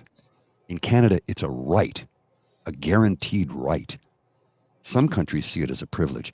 In this country, it is your right to vote, and you should exercise your right. I know you don't have to, but you should. Even if you just spoil your ballot because you don't like anybody, that's fine, but at least make it count. Because if enough people turn up and spoil their ballot, that might make them realize that we kind of have a bit of a problem here. Vote, vote no matter what. Even, look, if you have to hold your nose for the candidate. JB, I saw yesterday, was talking about how in his riding, he said the Liberal candidate is viable. He's a member of the NDP. He's a card-carrying member and a proud NDP supporter and member. And he says, I'm voting Liberal in the next election because the NDP candidate in my riding is not viable. So I will vote for the Liberal government because we have to keep the cons out of power. And I think a lot of NDP members and party stalwarts and supporters feel the same way, because they know Jagmeet is unelectable with the behavior that he has exhibited over the last few years and the way he's gone about doing things. A lot of people are just saying, you know what?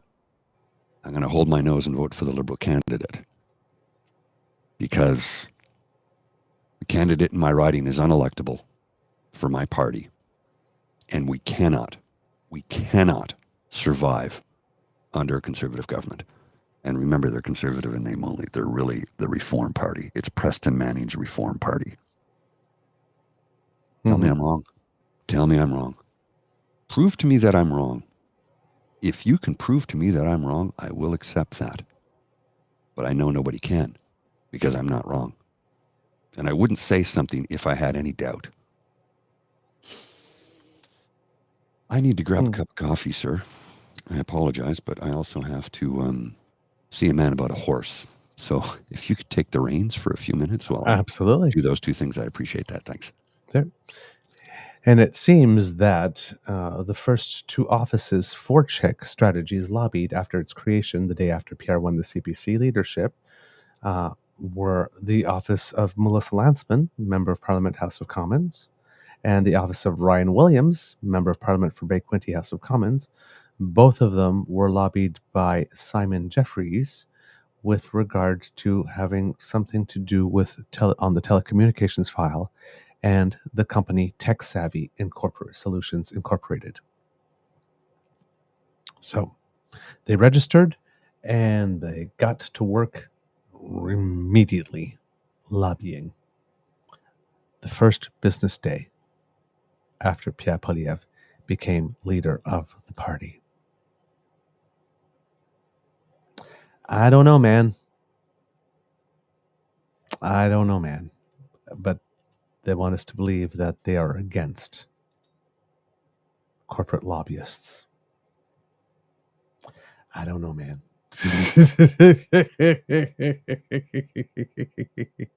It's it's very, very, very, very, very, very, very greasy.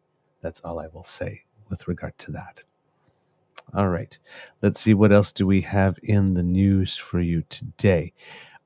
At the Department of National Defense, Bill Blair announced that there will be changes brought to the National Defense Act. And one of the major changes that are being brought is I guess I'm not sure if this is the entire bill or just a part of the bill, but the bill will require any sexual assaults committed within the Canadian Armed Forces to be investigated and prosecuted by the civilian justice system exclusively. So they're going to remove the military justice system's right to investigate and prosecute any claims with regard to sexual assault. According to iPolitics, a new government bill would remove the authority of the Canadian Armed Forces to investigate and prosecute sexual assaults committed in Canada, transferring that responsibility to the civilian justice system. Tabled in the House of Commons yesterday, the bill implements several recommendations outlined by former Supreme Court Justice Louise Arbour through her sweeping review of sexual misconduct within the Canadian Armed Forces in 2021. If passed, sexual assault would be added to crimes like murder, manslaughter, and child abduction, all of which are tried outside the military justice system. Quote from Minister Bill Blair, "We are reforming our institutions so that they meet the standards and needs of victims and survivors because it's the right thing to do for each and every member of the Canadian Armed Forces. Together, we are building a modern, inclusive, and supportive military culture." While Arbour had recommended that civilian authorities take charge of all sexual assault cases, senior military officials said incidents occurring outside of Canada will remain under military jurisdiction in the near term to ensure compliance with international law. That being said, officials said Canada's Provost Marshal has written policies in place that encourage sexual assault charges to be laid in the civilian justice system, regardless of where the incident occurred, and internal work continues to determine how responsibility for international sexual assaults could be transferred outside the military's purview. Officials added that work is already underway to recommend actions yet to be implemented, like the creation of a permanent military court and the civilianization of military judges. While the new bill does not include those measures, it does expand the pool of people eligible to be appointed as military judges by no longer requiring them to be commissioned officers. Canadian Armed Forces struggles with establishing a safe and inclusive workplace are well documented. Figures released in December by Statistics Canada revealed 1,960, or 3.5%, of regular members of the Canadian Armed Forces had reported being sexually assaulted in the last year, which represented a significant increase from 2018, and we reported that on the show at that time.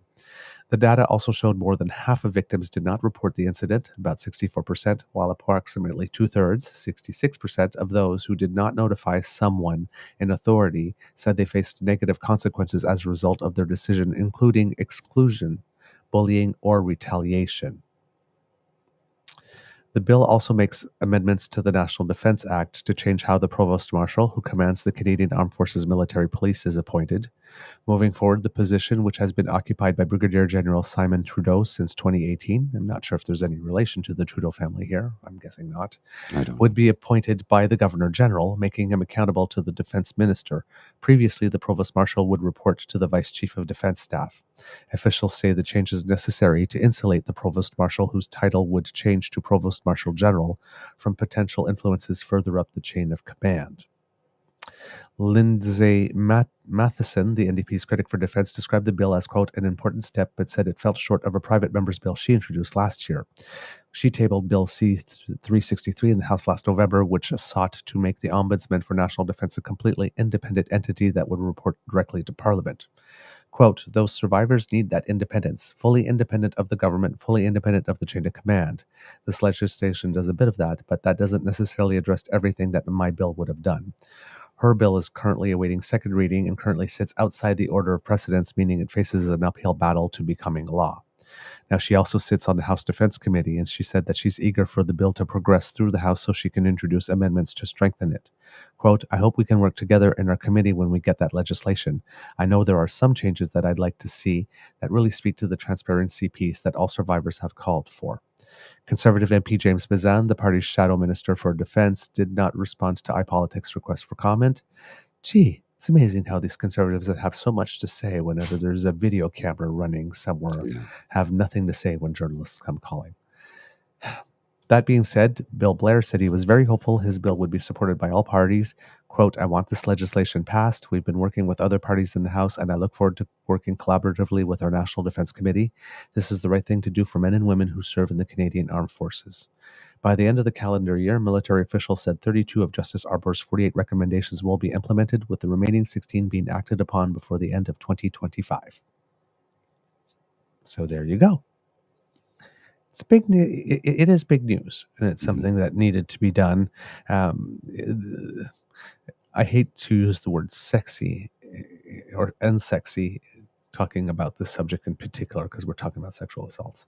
But these types of this type of work of cleaning up systems, making sure that they do well, are not sexy public relations wise. They don't get you a lot of press. They don't get you a lot of kudos. They don't get you a lot of pats on the back, but they're absolutely essential and vital for the well functioning of our government, and especially in this case, our military. So, it's not flashy, and you won't get a lot of screen time for it, but it's something that needs to be done, and I'm very happy to see that all the recommendations of Justice Arbour are going to be implemented, and that there's a plan for that. We're not just getting the talk that they are, oh yes, we will do it, that there's a plan and things are moving forward. Because it was overdue. And, it's probably one of the reasons for which our military has a hard time recruiting, because what woman would want to go into that type of environment? And if you're a man who's of the persuasion on feminist issues, anything close to me or Mr. Grizzly, why would you join an organization that allows that to happen? Who wants to be associated with that? Indeed, sir. So fixing this up will probably bring more people, men and women, back to the military. This absolutely needs to be done. Carol, you are correct. Change takes time. The military will get there. They will. It has no choice. It has to. Mm-hmm. It just simply has to. Military readiness oblige. Mm-hmm. I need to address something here that I addressed in the chat. But I'm going to be very vague about how I address it. We have said to people who hate us, feel free to hate watch us. Hate watch us as much as you want on any platform you wish. You're welcome to do so. And feel free to join the chat. We have two rules. Be respectful, and we do not tolerate intolerance. If you are disrespectful to anybody in the chat, if you are intolerant, if you show signs of sexism or racism or hatred, you get banned. I just banned somebody permanently for doing just that. I warned them. You get one warning on this show. One. This is not baseball. One warning. Behave or you're gone. So at Dayton Spink, you're gone forever. You do not get to come in here and disrespect the people in the chat. You can disrespect me. I don't give a shit. But the people in the chat, no. You're not doing that. You are permanently banned from this channel. Permanently. So you want to hate watch us? Feel free to do so. You want to join the chat? Feel free to do so. Be respectful and be tolerant.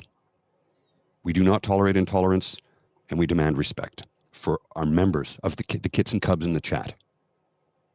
Now, this might not make sense if you're listening to the audio-only version because there's no chat there, but I have to put my foot down sometimes, and this is one of those times.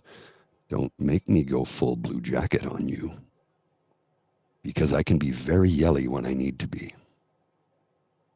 Mm-hmm. Yeah, I'm looking at some of his interventions here on the chat. Yeah. Not impressed. Happening. No, not happening. And I warned him once. You get one warning. Yep. Behave or leave. And if you don't leave, I'm taking you out. Kit Toronto Dan says, how come rest of Dayton didn't see, the rest of us didn't see Dayton in here? Dayton was chatting through the Twitter platform and not through the YouTube, platform. Carol D. Lorenzi can see him. And you're welcome, Carol. Carol is also on the Twitter platform watching us. I don't know if you have access to YouTube or not. If you have access to YouTube, Carol, by all means, join us. I'll put the. It's already up there. The QR code's up there already. Oh, I know, but she might be watching on her phone. Oh, yes. So you can't scan a QR code on your phone if you're on your phone. But you can type in www.youtube.com/@True North Eager Beaver Media. That'll take you to our YouTube channel where you can, of course, like and subscribe, but you can also join in with the entire damn fam. Well, not the entire damn fam, because the damn fam is spread across multiple platforms. But you can join in with the YouTube damn fam chat, and I think you'd be really happy with them because they're all wonderful people who, and as we've said time and time again, we're trying to build a community here. And not every one of us see eye to eye and everything, and we're not even trying to build that. We're trying to build a community of progressive people who want to make Canada a better place. Yes, Carol, actually, that would be the best way to watch. You can certainly watch on Twitter if you wish, but if you join us on our YouTube channel, and I'll put the link up there again, you'd have to type it in, of course, if you're watching on your phone. But you can join in there, and we have a really robust chat on YouTube there, so you can see everybody's commentary. Dayton Spink was on Twitter only, so the back and forth was literally between the two of you folks.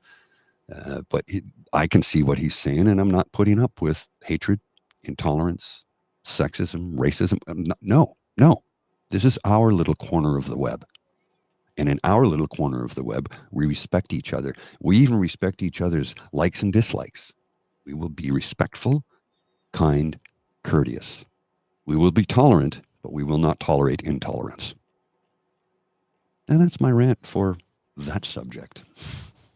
Thank you, Carol. Thank you so much. We really appreciate that. Little bit of news here because, because it made a lot of news. But on March 19th, so it's 3 days ago, the Canada-Ukraine Free Trade Agreement has now passed both houses of parliament and is heading to the Governor General to receive royal assent.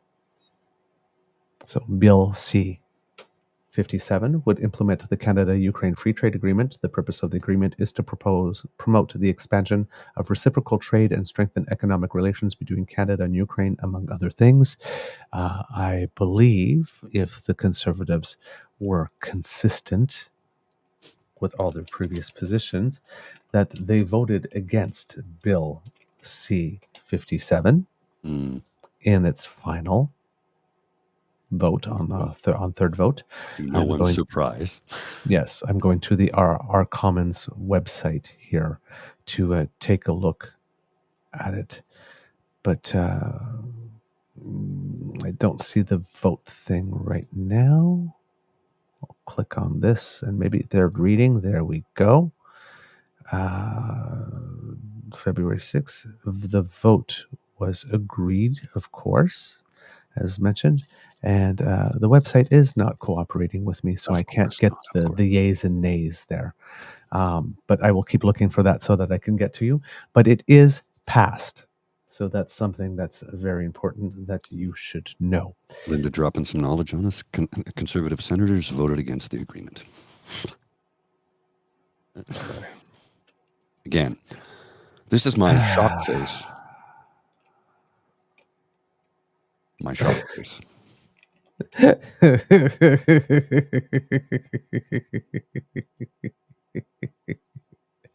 Oh man. So yeah. Now I just can't wait for him to go to another lobby. Mhm. Another lobby, not another lobby, another rally, sorry.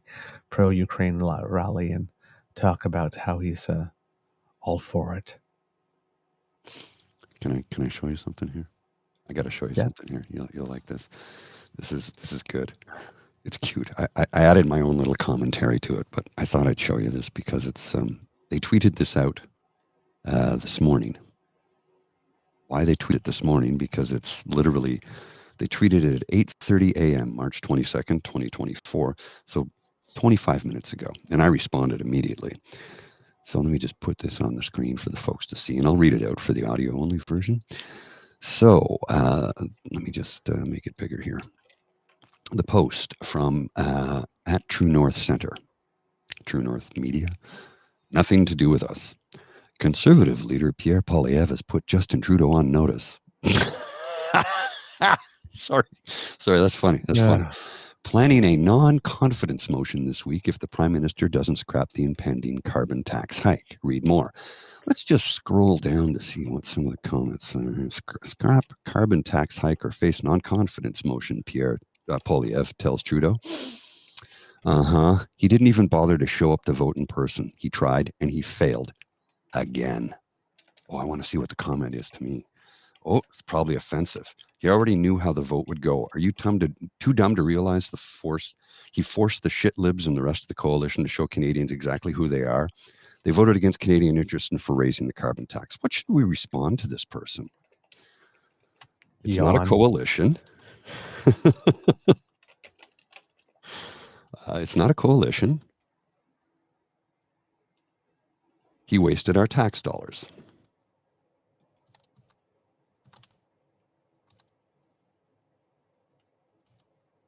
Did I spell that right? He wasted our tax dollars yet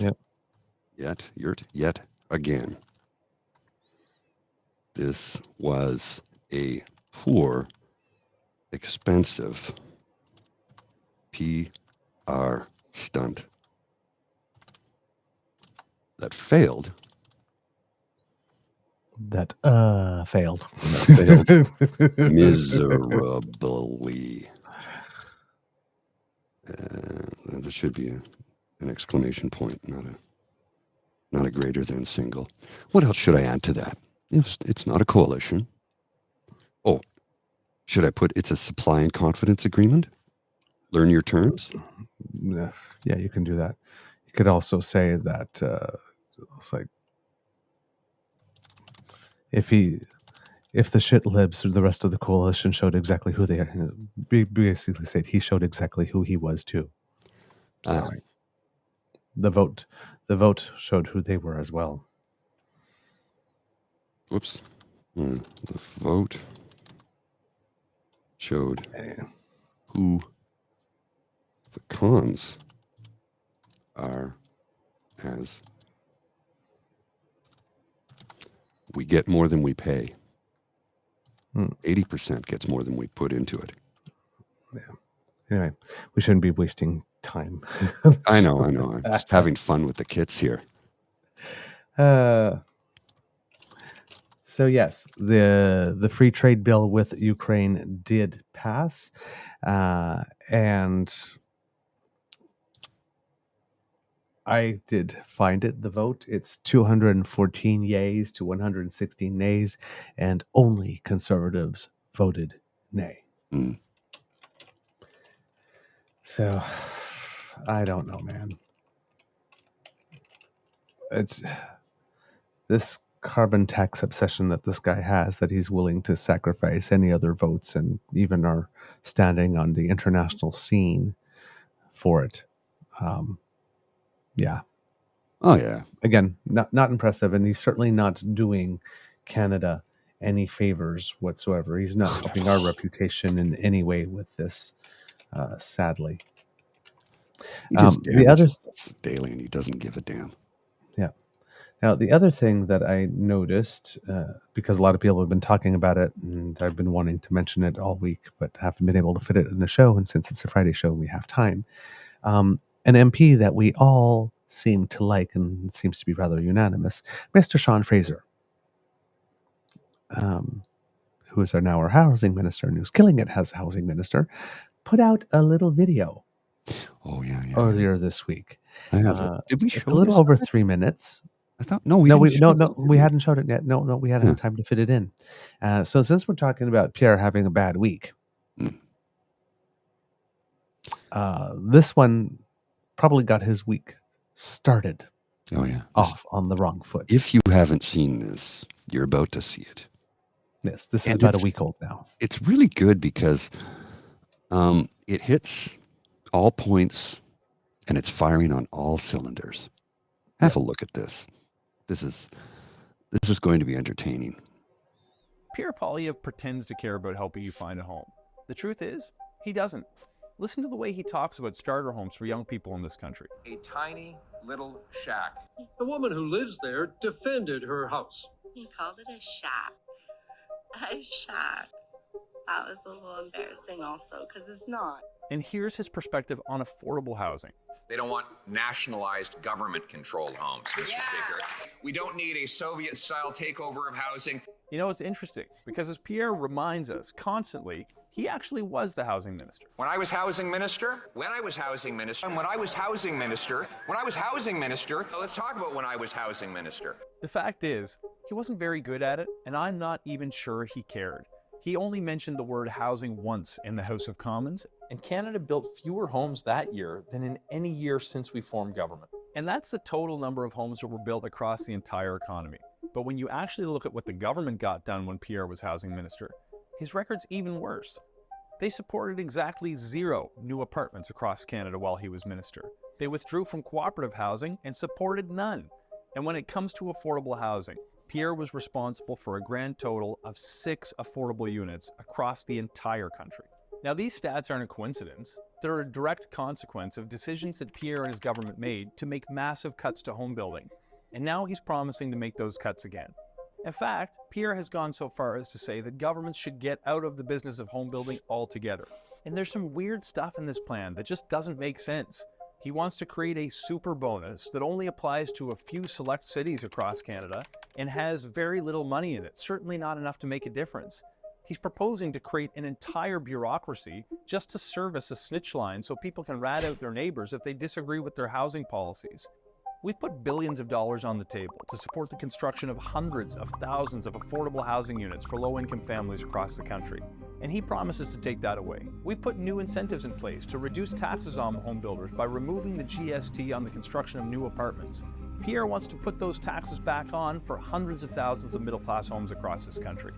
He plans to do away with the fund that has already landed dozens of agreements with cities in every region of the country. It's official. The city of Halifax and the federal government have struck a deal to fast-track housing in the capital. Vaughan, London, Ontario, Edmonton, Toronto, Calgary, Vancouver, and the city of Winnipeg. What's more alarming than what is in his plan is what's missing. There's no mention of students, no mention of seniors, no mention of workers, no mention of the most vulnerable, and not a single measure designed to help you own a home. Pierre's plan isn't going to solve the housing crisis because Pierre doesn't care about the people that it impacts most. Pierre doesn't care about your community. Pierre doesn't care about building more homes. The thing that Pierre cares about most. When I'm Prime Minister, Is Pierre. Pierre Poilievre. Pierre doesn't care, Poilievre. This comment from Carol hits it. This is fantastic. Sean Fraser is a star. Daughter met him in Nunavut. Amazing guy. Very compelling. I couldn't agree with you more, Carol. He is a compelling individual. I haven't met him. I'd really like to meet him. I'd love to get him on this show. I like everything he's saying. And I don't know who he is as a person, but he's really effective as a member of parliament. And he's really effective as the housing minister because they've committed to 750,000 homes, residence, dwelling units, call it whatever you want, apartments, condos. They're getting it done because when it was downloaded, when the federal government got out of public housing, which was what started under Mulroney, correct, sir? Yes, it was started under Mulroney. And then with Chrétien, according he to the Wellesley downloaded Institute. it. Right, and Chrétien downloaded it to the provinces. Right. And the provinces have basically done nothing, even though they've been given money to do it. So when people are screaming for build houses, build houses, build houses, and then the federal government says, okay, we're going to just go straight to the municipalities. No, don't do it that way. Give the money to us, the provinces, the premiers.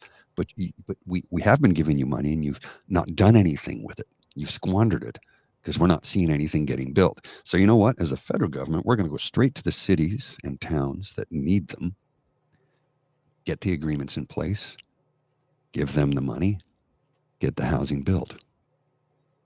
Let's steal a slogan from Pierre Poilievre's camp. Build the homes. Sean Fraser is actually doing just that.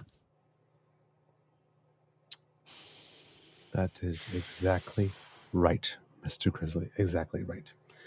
The next bit of news that I have for you, kits and cubs, I'm sure you will appreciate it because it has something to do with a subject that is very, very important to both of us and to a lot of you, which is basic income. Yes.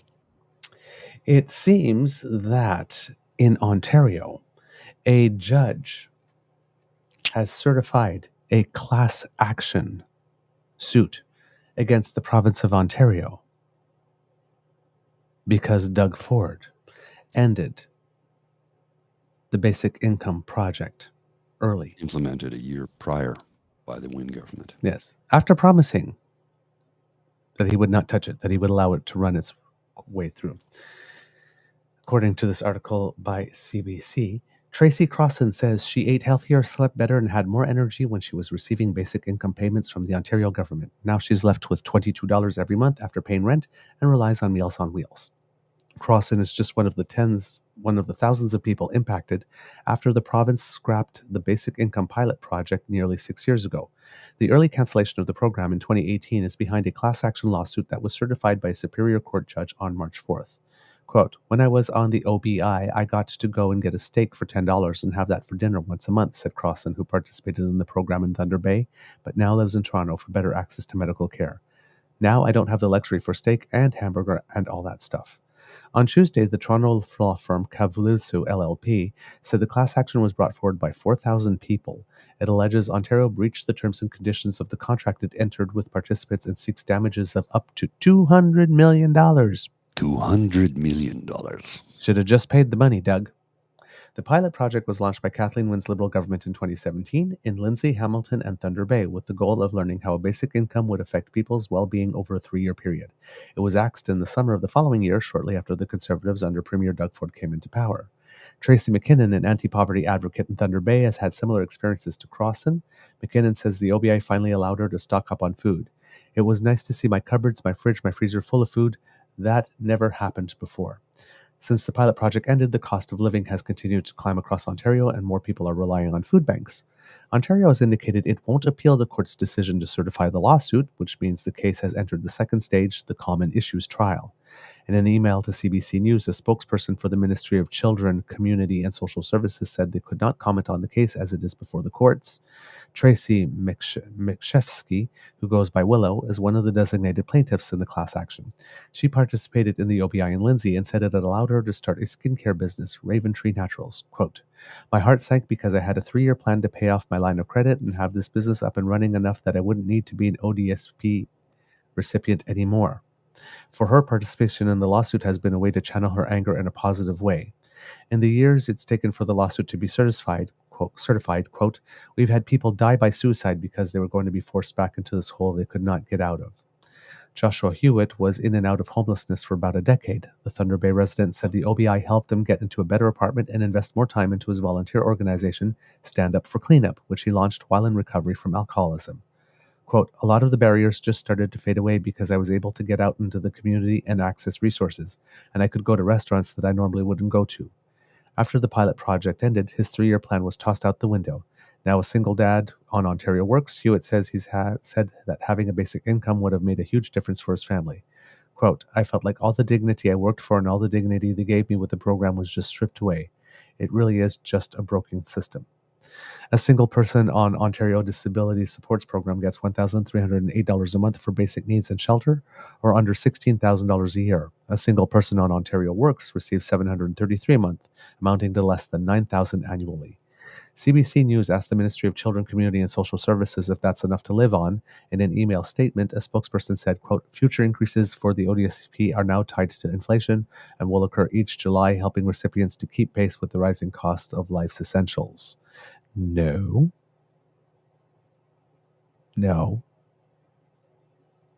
It just makes sure that the amount of money that they have increases with inflation. If the price of food should ever increase more than inflation, like has been the case since October 2021 up until this last inflation data, most recent one, then simply indexing to inflation wouldn't have helped them keep up at all. That in and itself is not true. We've made it possible for ODSP recipients to keep much more of the ODSP income support when working by increasing the earnings exception by 400%, allowing them to further support themselves and their families while continuing to contribute their community. Of course, one would have to know what that amounted to in real dollars the first time to see what 400% actually means in real dollars. Because, like, say, if they were only allowed to keep $10 off of every $100 they make, well, now they're only allowed to keep 40. Still not half. So, when they opt for percentage over real dollars, usually it's because the real dollar amount is not that impressive. Exactly. Yes. The spokesperson has also said the federal and provincial children's benefits and the Ontario Trillium benefit help support affordability for Ontarians. The Ontario Living Wage Network calculates the living wage in Thunder Bay at $19.80 an hour.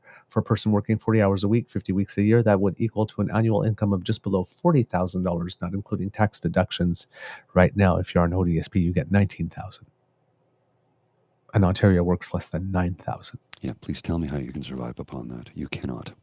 Yes. You can't. That won't cover your rent. Yep, exactly. Bonnie Kawati is a researcher and program manager at the Lakehead Social Planning Council in Thunder Bay. The council helped bring about 1,000 participants into the OBI and advocates for a living wage. Quote, what it would mean is that people would be able to meet the social determinants of health. That includes social inclusion, being able to have a mental health supports, physical health, and all those things combined. It would really make a difference in people's life. While this is going on at the federal level, there are efforts underway to establish a national framework for guaranteed livable basic income. Senator Kim Pate and Winnipeg Centre MP Leah Gazan introduced Bills S-233 and C-223 in December 2021. If passed, the bills would require the finance minister to create such a framework within a year. Bill S-233 is further ahead, having reached second reading in the Senate last April. McKinnon and other anti-poverty advocates feel hopeful about the basic income bills, especially given the longer lineups at food banks and soup kitchens in recent years. It's not a handout, it's a hand up to help those who are struggling, she said. And I'm thinking that this could become a very, very important issue in the next federal election. If I were Prime Minister Justin Trudeau, I would be making sure that S-233 passed the House of Commons before the next election. That says that we do have to have that framework.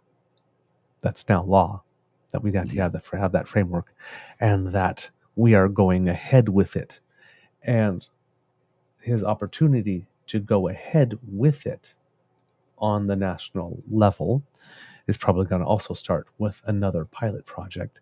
And it seems that there is one being planned on PEI. And it seems that, the federal government might be able to get involved in this one. This was from November 22nd, 2023. A detailed report on guaranteed basic income released Wednesday morning, so this is back in November, says it would mean 65% fewer PEI children would be living in poverty, along with 90% fewer people who live alone, and poverty could be virtually eliminated for people with disabilities. A proposal for a guaranteed basic income benefit in Prince Edward Island was written by a coalition of public servants, politicians, and advocates from PEI and across the country. It outlines how a 5 to 7 year demonstration program might work in the province, including how much it would pay to individuals and how it might be paid for. The report establishes beyond doubt that a province-wide guaranteed basic income in PEI is feasible and realistic, says Jane Ledwell, a member of the PEI Working Group for Livable Income. She said that through a news release. The report proposes a maximum annual benefit equivalent to 85% of the weighted average of PEI's 3 estimated regional poverty line thresholds for 2022. That would amount to about $19,252 for single adults and $27,227 for families of 2 adults. Benefits would be based on net income for census families. By using census families, the report authors account for adult children living with their parents. Those children might themselves have low incomes while living in a census household with high income. To avoid disincentives for working, the basic income would be reduced by 50 cents for every dollar of net income. Children are not included in family size counts because the Canada Child Benefit already provides income-tested funding for them. But island children currently living in poverty would see big benefits, the report argues, with the poverty rate falling from 9% to 3.1%. The poverty rate for people living alone would drop from 27% to 3%. Overall, the poverty rate would fall from 10% to 2%. That makes it worth pursuing in my books. Mm-hmm. The report proposes that PEI offer the program in conjunction with the federal government. The full cost of the program would come to an estimated $189 million in the first year, and the authors propose the province pay 35% of that. The report outlines paying for the provincial share through higher taxes aimed in particular at higher income earners. The provincial sales tax would go up 1 percentage point with an offsetting increase in the HST rebate for lower income earners. This would increase provincial revenues by an estimated $28.5 million. The top marginal income tax rate would increase from 16.7% to 19.4%, raising another 21.4%. The report's authors believe the plan would mean a savings of $17.4 million as social service spending goes down. For middle income earners, the report estimates the tax cost of a few $100s a year. For top earners, the increase quickly rises to close to $2,000. Those top earners would pay for close to half of the program. A guaranteed basic income would have benefits for the province that are difficult to quantify, the report says. In general, it says better living conditions would lead to better long-term outcomes in health, education, housing, community involvement, and other areas. So it seems that the province of Prince Edward Island is looking at establishing one province-wide, and they want to put in 35% of the funds required to sustain it, asking the federal government for 65%.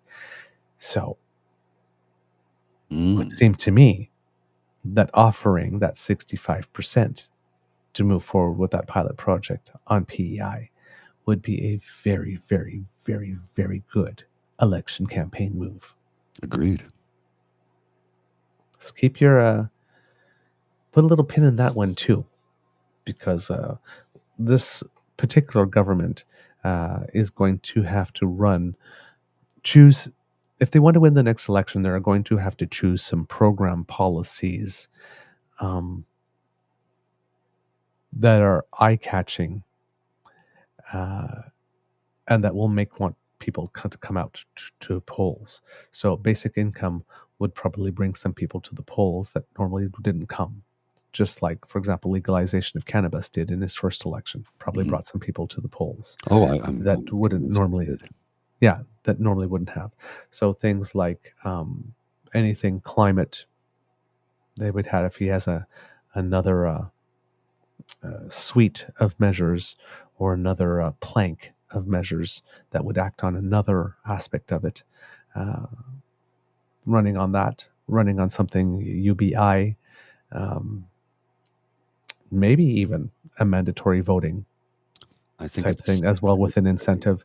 There's a couple of things that he could throw in the window that would definitely get the attention of younger voters, get attention of female voters, like, for example, copying France and enshrining right to reproductive health in the Constitution. That's another one that would get people to come. So a couple of 3 or 4 smart policies like that that he could just run. Week 1, I'm going to hammer this one. Week 2, I'm going to hammer this one. Week 3, I'm going to hammer this one. Week 4, I'm going to hammer this one. We get through our 36 days and boom.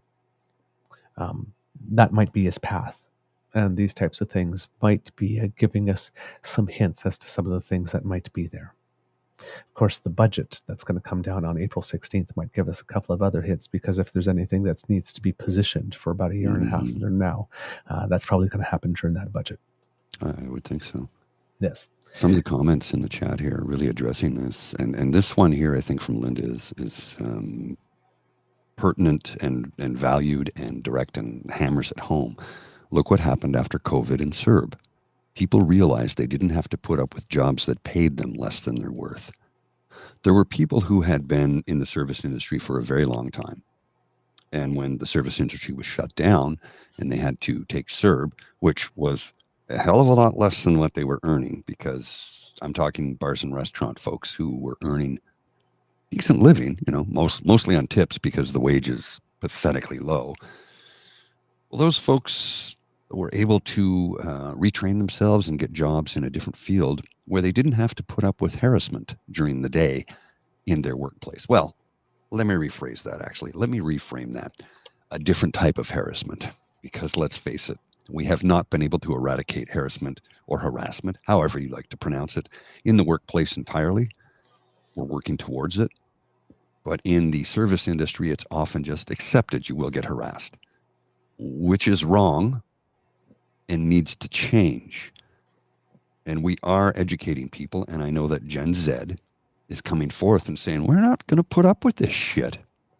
Pay me what I'm worth. You do not get to get rich off of my back. Share the wealth or we leave. Yep. It's real simple. They're calling it quiet quitting. What is quiet quitting? For those of you who have A, been unfamiliar with the term, and B, don't know what it means if you're paid from 9 to 5 with a 30-minute lunch and 2 15-minute breaks, you take your breaks, you take your lunch, you punch in at 9, and you punch out at 5. And a lot of corporate jobs, what are you leaving for? The project's not finished. Oh, I'm only paid till 5 o'clock. I'll see you tomorrow morning at 9 a.m. But we didn't get everything done. That's really not my problem. If you increase the workload, I can't get it done in the allotted work time.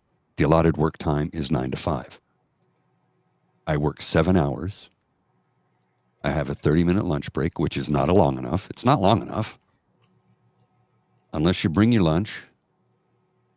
If you brown bag it. Most people don't. Not a lot of people I find brown bagging their lunch, because when you're leaving to go to work at 8 o'clock in the morning, brown bagging your lunch, trying to make it, some people do meal planning on a Sunday and have their stuff ready to go. Not everybody has the time for that. So if you quiet quit, as they say, which basically means you are working to your required job requirements. That's it. 8 to 4, 9 to 5, 7 to 3, take your lunch break, take your coffee breaks or your breaks, work your 7 hours in your 8-hour shift and leave at the end of it. They call that quiet quitting. I call that working to the expectations of what you're required to do. But somebody wanted to call it quiet quitting to make it seem like you weren't doing what you're supposed to do. You're just doing your damn job. And people are fed up with being expected to do more for A, less, and in many cases, free. And a large corporation that I know of tells their managers to grab that person that just clocked out. I just need you for 15 minutes to help unload this truck. Sorry, I know you're, but I'll make it up to you later. They never make it up to them later. And what they're doing is robbing you of your wages. I know of major corporations that do this. I've seen it done. I've had them try to do it to me, and I'm like, oh, let me just clock back in. Oh, no. I'm sorry, I don't work for free. This is not a charity. This is a for-profit enterprise. Pay me. And I get mad at some organizations that ask for volunteers. We need volunteers to help organize this concert event. You're a for-profit organization, right? Yes. Pay me. Pay me. Volunteering for a charity is one thing. Volunteering for a for-profit organization is stupid. It's stupid. Look, we live in a capitalistic world, so make capitalism work for you. Get what you're worth. Get paid for your efforts. Get paid for the work you put in. Do not work for free. One thing to volunteer for something like the Terry Fox Run, or a breast cancer run, or a charity fundraising, or Cornerstone Housing for Women, which is my chosen charity. I will do things to help them out. Happily do it of my own free will and my own free time. That's different than your employer asking you to work for free. That's different than a for-profit organization looking for volunteers to help keep the place clean. No, pay me. Pay me for my job. Well, we'll give you free tickets to the show. That's nice. Pay me for my time. My time isn't free. Well, the pass is worth this much money. And if you were paying me X number of dollars per hour and I work this many hours, I would earn a lot more than what you're giving me. Pay me. It's kind of mob boss like, F you, pay me. F you, pay me. Where's my money? Where's my money? Pay me. Get paid what you're deserved. Don't let people put you under their thumb. Now, look, I admit it. I am underpaid in my position. I know this. But because I am contracted out to a Crown Corp, and I love the Crown Corp where I work because they treat me with respect. They treat me like an equal. They appreciate the work that I do, and they tell me that daily. They tell me I'm an important part of the team. I don't know if that's true or not, but hearing all those things makes me want to continue to work there. My employer, I tell them all the time, you don't pay me enough. You need to pay me more. I tell them that. I went from a salaried position to an hourly position. So guess what? I work overtime sometimes, but I'm getting paid for it. I work overtime when the job demands it because I want things to go smoothly at the place that I work at. And I'm getting paid for it. Get paid for what you do. And quiet quitting? No, I hate that term. It's called working to the expectations of the job. Working your required hours. When you leave at the end of your shift, that is not quiet quitting. Working extra means they're getting free labor from you. Corporations rely upon this. They rely, well, we pay you this much money. I remember somebody who was close to me once said, well, I'm a senior executive manager and they pay me $300,000 plus. So when you earn that kind of money, you're expected to do more. And I go, you're paid for 40 hours a week. If you work longer, they're getting free labor from you. Yeah, but they pay me this much money. They pay you for 40 hours a week. No more. I don't care how much they're paying you. If you work longer, you need to get paid more. Unless they're giving you shares or giving you time off in lieu of, which they're not. Paid time off, by the way, in lieu of. That you can actually access. That you can actually access. Unless they're doing that, then they're taking advantage of you and making money off your free labor. That's 100% profit for them. Yep. Boss better have my money. What Jim says right here. Working according to the agreement that was made.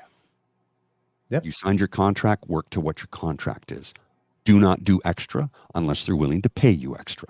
In my case, they decided to move me to hourly. So I'll do extra, but I get paid for it. So do I have a problem with working a little bit extra when required? No, I'm getting paid for it. Yeah. I don't have an issue with that. I'm getting paid for it, but that was their move, not mine. They went from salary to hourly because they figured, well, sometimes the employees who do this sort of stuff, my hours are always the same, and sometimes they increase. So this works out to my benefit, not theirs. Now, that being said, they did say, well, if you work extra, you earn extra money. And I'm like, what makes you think at 55 years of age that I want to work more? I want to work 4 days a week. That's it. That's it. That's all I want to work. Yep. 32-hour work week. That's what I want. I know I have to work 40 plus so I can keep my head above water. I don't have a choice. Yep. Got PNC Bio Go here. I quickly learned how useless 5 weeks of paid vacation that you can't use is. Exactly. Can I book some vacation right now? Oh, no, we're so busy, this project. Uh-huh. I've been on the receiving end of that before. Never again. And I'm employed by one company who contracts me out to the Crown Corp. The Crown Corp said to me last year, Paul, you need to take some vacation time. And I go, but there's nobody to cover for me. They go, not your problem. Book your vacation time. I'm like, yeah, but if they can't find somebody to fill it, they won't give it to me. They go, don't worry. We'll have a conversation with them about that. I was like, okay, you've got my back. They're like, yes, we do. You need a vacation. You're going to burn out. Everybody needs time off, paid time off. Otherwise, you will burn out mentally and physically. The mental burnout is really bad. The physical burnout you can recover with, usually with a couple of days off. Mental burnout, that takes a few weeks. Yep. To completely unplug. You know, they say, well, just take a week and head down to so-and-so in a warm place in the wintertime for 1 week? That's not enough. My goodness, just the travel expectations, you're stressed out about getting to where you're going. When you arrive, you unpack and you try and relax, but you're still thinking about work, you're a little jet lagged, maybe not jet lagged because it might have been just straight south in the time zone, but you're exhausted from the travel. But now you're thinking about work because it takes 3 to 4 days to unplug from work. So if you go for a week, the whole time you're thinking about the travel and the work, and then next thing you know, shit, we got to catch a flight tomorrow morning. Let's get packed. Let's double check. Unless your name is Jack Reacher and you travel with the clothes on your back and a toothbrush, you're going to have some stress when it comes to taking time off. Indeed. Now, speaking of good employees, we have a Canadian that we need to be a little proud of. Oh, and who might that be, sir? Friend of the Beaver Lodge and Canada National Observer. Oh, Max? Yes. Canada National Observer is proud to announce that our lead columnist, Max Fawcett, has been nominated for a National Newspaper Award for column writing. The prestigious Mary Ann Shadd Carey Award for columns is awarded each year to the top Canadian commentator. This nomination is recognition that Max is among the very best political writers in the country. Quote, I'm thrilled Max has received this well-deserved honor for his brilliant and influential writing, Canada's National Observer founder and publisher Linda Wood said. Max's nomination is based on 3 pieces examining conservative attacks on the federal government's climate policy, the federal Liberals' carbon tax communication problems, and the war on expertise. His no-holds-barred, insightful observations on federal politics and climate policy make him a popular guest on podcasts and television broadcasts. In addition to writing a regular column for Canada's National Observer, Max writes a weekly newsletter offering readers additional commentary. Max keeps up this blistering pace as only someone who lives and breathes politics could do. Quote, I've always loved politics and I've always loved writing about it, so this is already a dream job for me. Getting recognized as a finalist in this always competitive category is just icing on the cake. Here's hoping I can do the Observer team proud when they announce the winner next month, said Max. As Max's editor, this is Adrienne Tanner, the editor-in-chief of the National Canada Observers. She says, as Max's editor, I can say he's a delight to work with. His copy consistently sings. His ideas often challenge my assumptions. And at least once a week, I'm treated to a laugh-out-loud moment.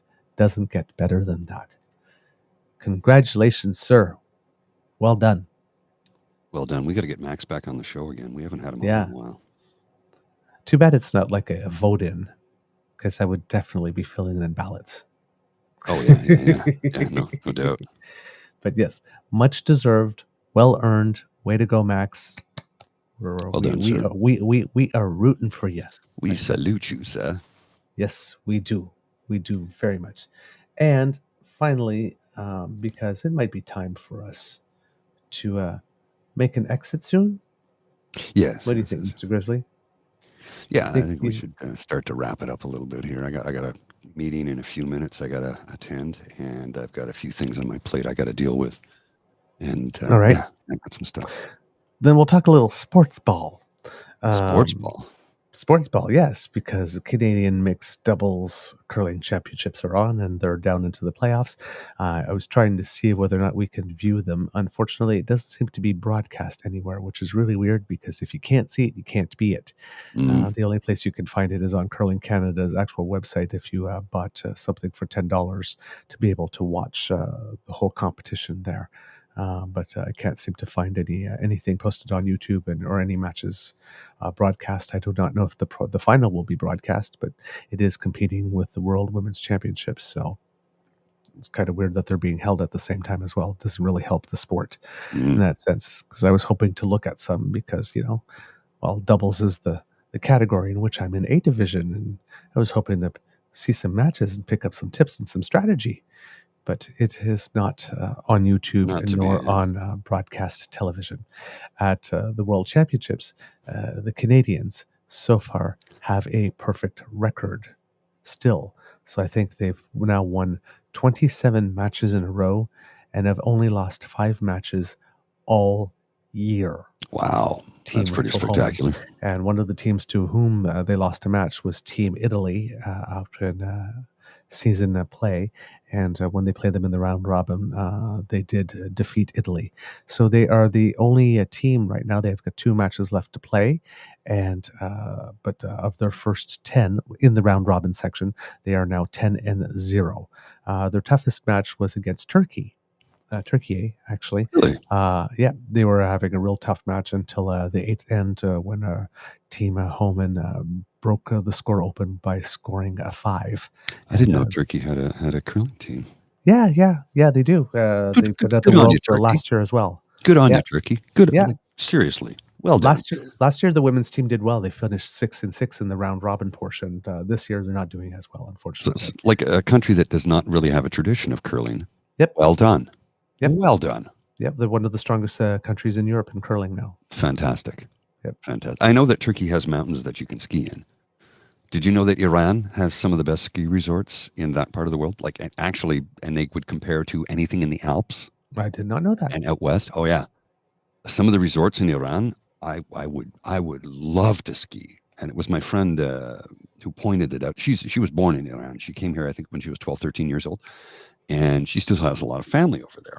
And she showed me some photos and sent me to some. I'm like, oh my goodness, the ski resorts in Iran are amazing, and really affordable by our standards. It's just the getting there is the hard part, and then there's some other issues involved. But the Iranian people are beautiful people, and at one point their democracy. When it came to, and we had this conversation, who was our guest who was talking about that some time ago, how they were much more advanced in egalitarian and feminist ways. Was it Mubin? Yeah, Mubin, I believe it was. Yeah, it might have been Mubin. Back in the 50s and 60s, they were so much more advanced than we are here. Yeah. So much more advanced. And then the religious right took over, and people are fighting back, thank goodness.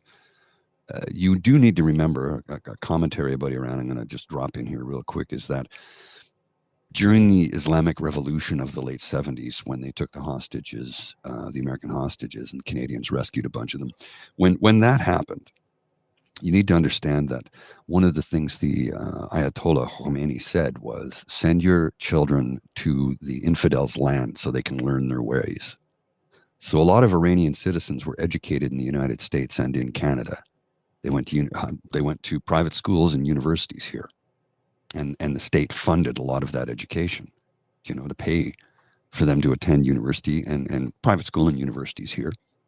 And when they came home, instead of hating on the West, they came back with a whole new set of perspectives. And I say perspectives because it was millions of citizens who lived here for a number of years. And when they came back home, they kind of went, that whole Freedom West thing, that whole equality, feminist thing that my mother told me we used to have, I think we'd like to have that back.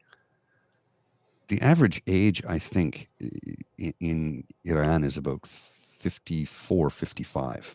So it's Gen X. Gen X that was educated here. Gen X that likes freedom, likes music, likes rock and roll, likes to have a drink. There's a cultural revolution taking place in Iran.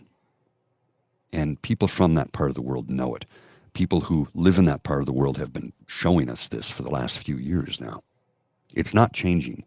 It is changing for the better, and 2024 is the year of the pushback. And I mean that globally, because we're sick of authoritarian dictatorships and fascism. Citizens are going, there's a better way. Democracy is a better way.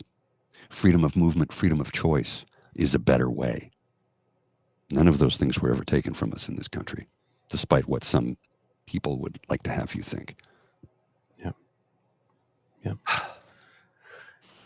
Also, that was heavy. Yes. Sorry. Yes. Also, in Canadians that make us proud. Yes, sir. Another week, another world champion. Oh, who is this? Yes.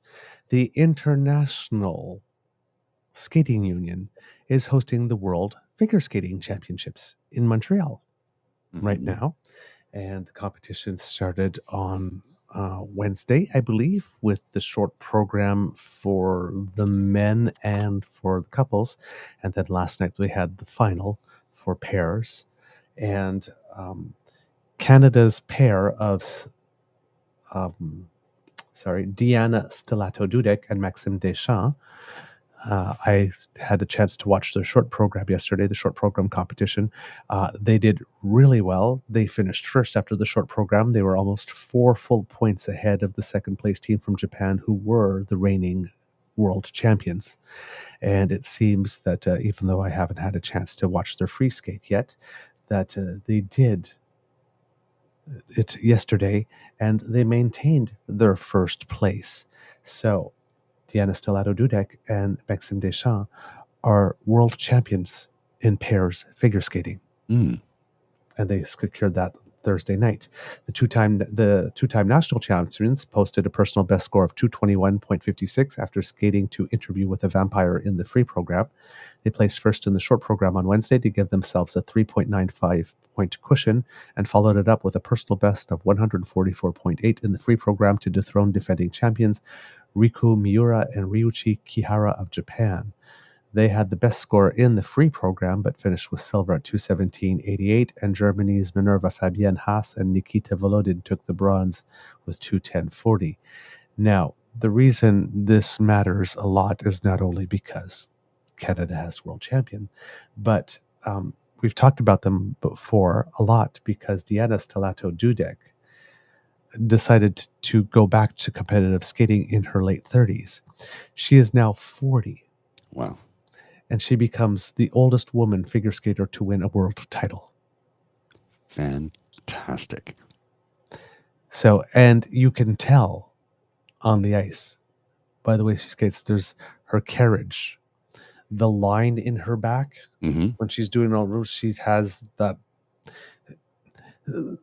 You often hear people judge, say, oh, there's a maturity to this performance.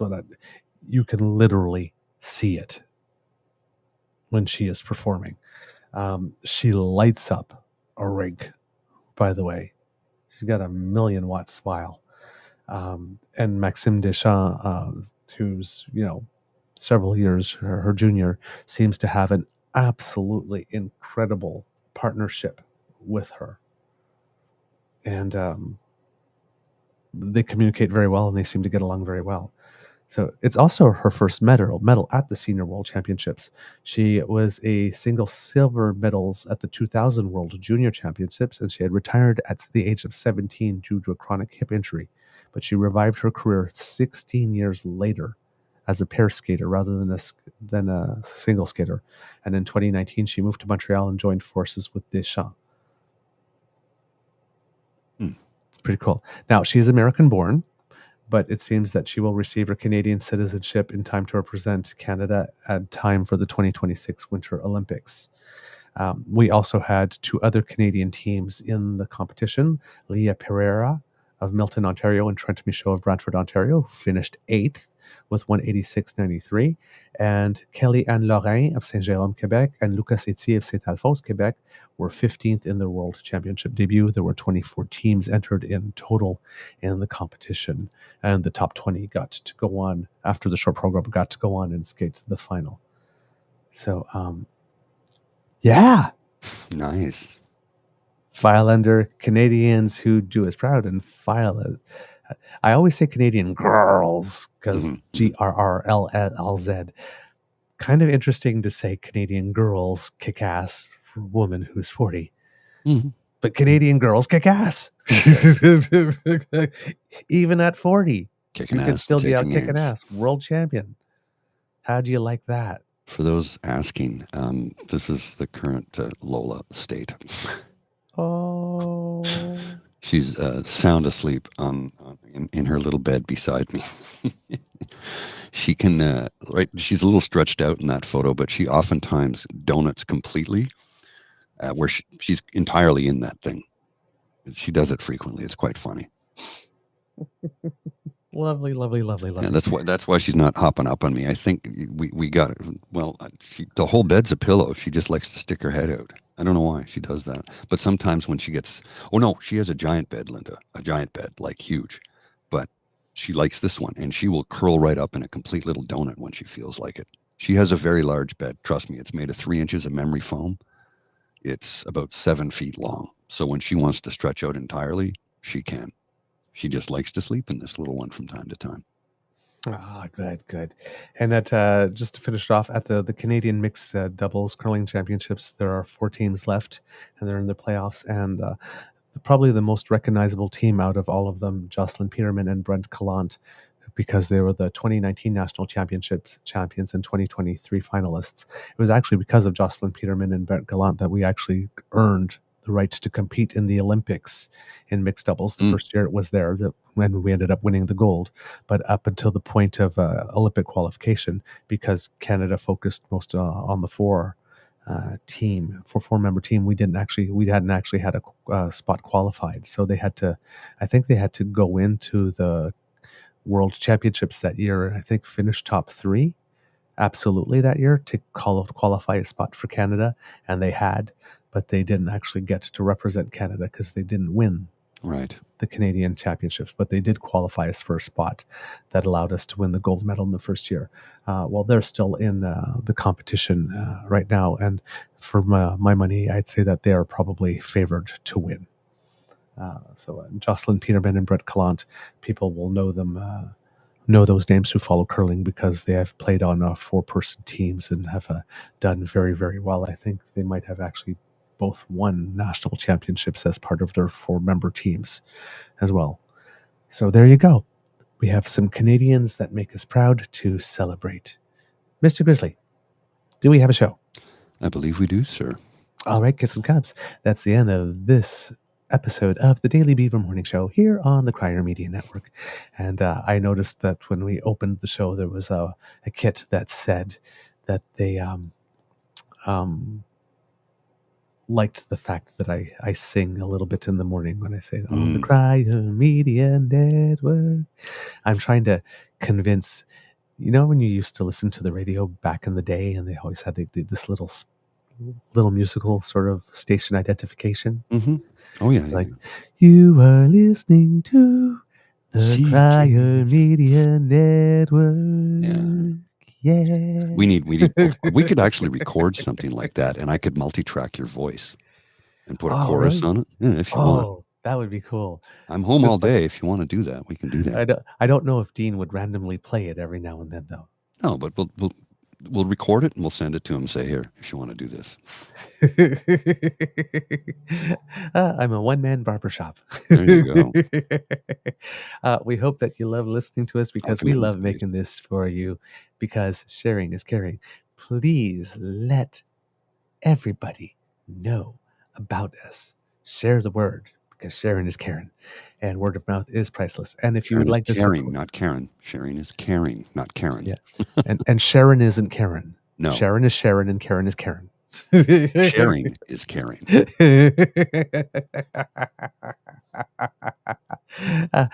Good Tabby Jesus, get locked to accompany with the harmonica.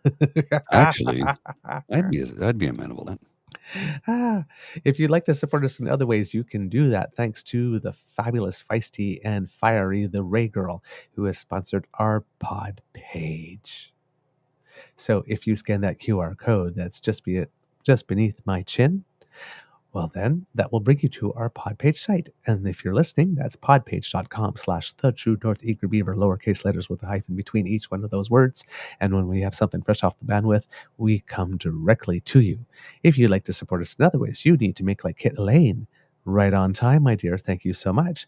Who tells you to have a beyond awesome day, and remember to smash that button before you leave. And if you want to smash that button, then you need to go to the True North Eager Beaver Media Incorporated YouTube page. Ooh, somebody scanned a QR code. Thank you so very much. So if you go there, we have 3 buttons for you: like, share, subscribe. Click 1, click 2, click 3. Click them, tweak them, lick them, flick them. Like the old tequila t-shirt, lick it, slam it, suck it. There we go. We don't judge. We do not judge. What you do with our buttons on your own free time is your business. So long as you click them, we get happy. Yeah, we do. And it doesn't matter what time of the day you do it. Ooh, somebody else got the QR code. Doesn't matter what time of the day you do it, too. You can do it at 3 o'clock in the morning. If I'm having a dream, all of a sudden I smile. Yeah, well, here's the thing. We've been receiving email from a couple of kids and cubs lately that were saying, I never miss your show in the evening. So they can't, because of their work schedule, they're not able to join live, but they join later in the evening. So thank you. Thank you for the folks. We know not everybody can watch live. We get that. We start at 7 in the morning, and some days like today, what time is it? It's almost 10 o'clock. My goodness. We start usually a little after 7 because, sometimes somebody's a little bit light.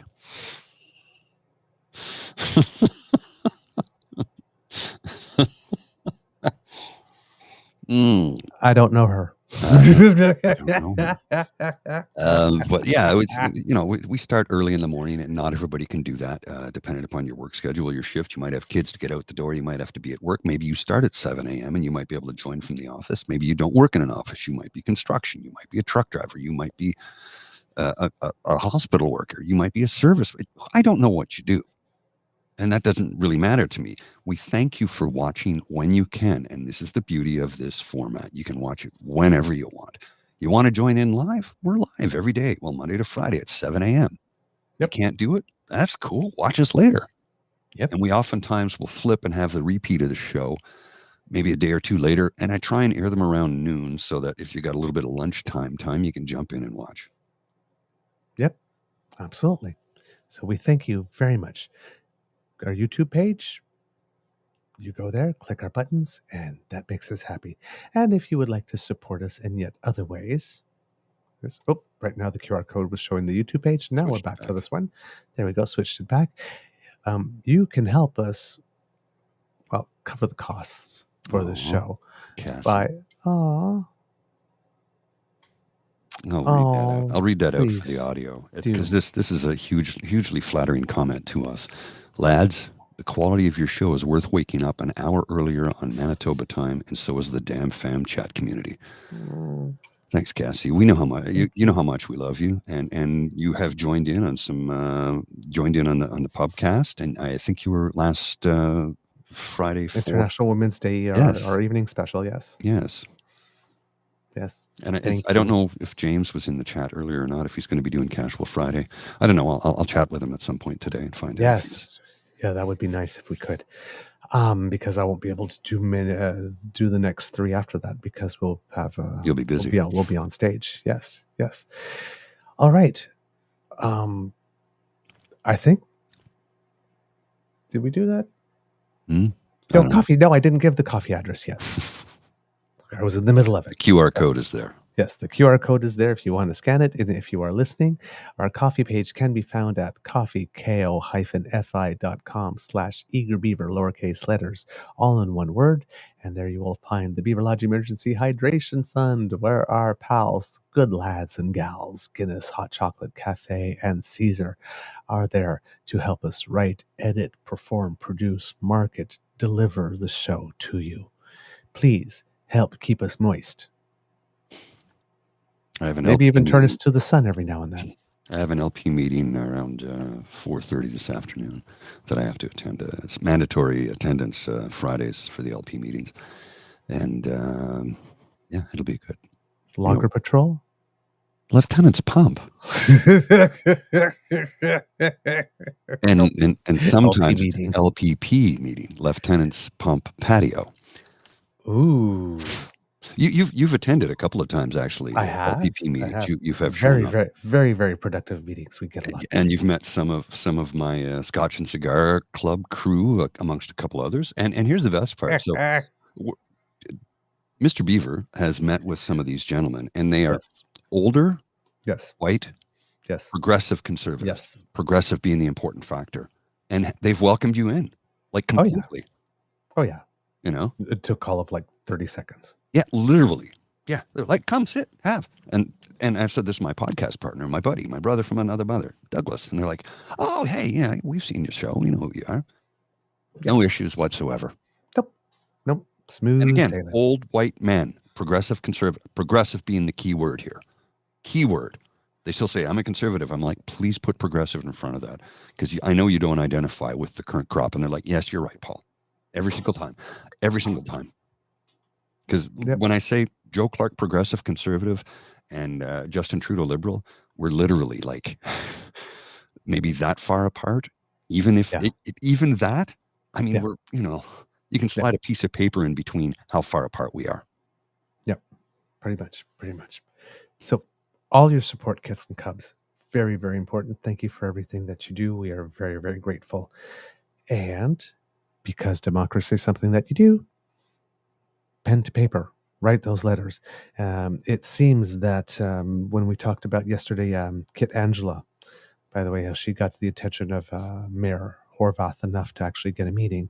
I saw something on the web that seemed to indicate that the meeting might have been just for show, because it seems that the campers, I think, are in their 23rd day of camping, which was supposed to be only like 3 or 4 days originally, till the vote on the Wednesday. But I think they're either 23 or 32. I can't remember, but I think it's 23. She finally had a meeting with Andrea Horvath, and it seems that they needed outhouses so they can relieve themselves. And it seems that the city did not help with that. It seems that there's a church that has decided to front the costs for that. Trying to figure out which church so that I can tell you, kids, in case some of you would like to make a donation to it in order to help it cover that, to let them know that the community sees them and appreciates them and wants to participate in this. But yes, the people that are there seem to be particularly dedicated to the cause, because they had only planned to be there about 3-4 days originally. It's over 20 days. They finally did get the attention of the mayor, but it seems that the mayor has remained unconvinced. Yeah. Well, does that come as a surprise to you? It doesn't. It doesn't. Like, if I take everything I know about Mayor Andrea Horvath and disassociate it from everything I thought I knew of her as leader of the Ontario NDP party, Andrea Horvath.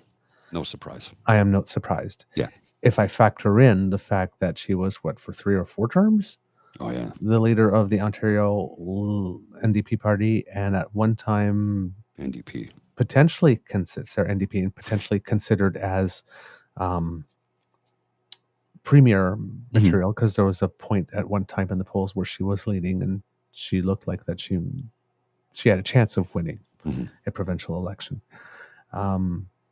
Then I am surprised, because I don't know where any trace of her NDP roots went since she became mayor. She threw them out. Clearly. I wonder if she actually ever had them. Well, that's the thing that's making me wonder too. I'm wondering if she ever had them, because she certainly didn't compete in those elections to win, and she seemed quite happy to want to take down the Liberals. And I mean, in the last election, she took down the Liberals, and as soon as she lost, then went to run for mayor. Now, technically, because cities are the creations of the province, she's working for Doug Ford, and she doesn't seem to be standing up to him very much. Of course not. She's at the trough. So for someone who made the change so quickly to working for Doug Ford rather than trying to replace them, it kind of makes me wonder how much she was invested emotionally in actually trying to replace them. Maybe we can get her on the show and ask her. Do you think she'd be willing to come on? Probably not. She'd probably be willing to come on. I don't think she'd be very willing to come on if she knew that question was waiting, though. Yeah. Yeah. Well, I think it's a question that should be asked. And again, we're not a gotcha show. We don't do that. But if we were going to have her on the show, I'd let her know in advance. We're going to ask you about this. So you can opt out right now if you don't want to answer it, because we're going to ask you about it. Because we need to know. Ontarians want to know. Where did you go? What happened? Where did you go, my lovely? Boom, boom, boom, boom. Where did you go? We want to know. My Andrea. Doom, doom, boom, boom. Yeah, she...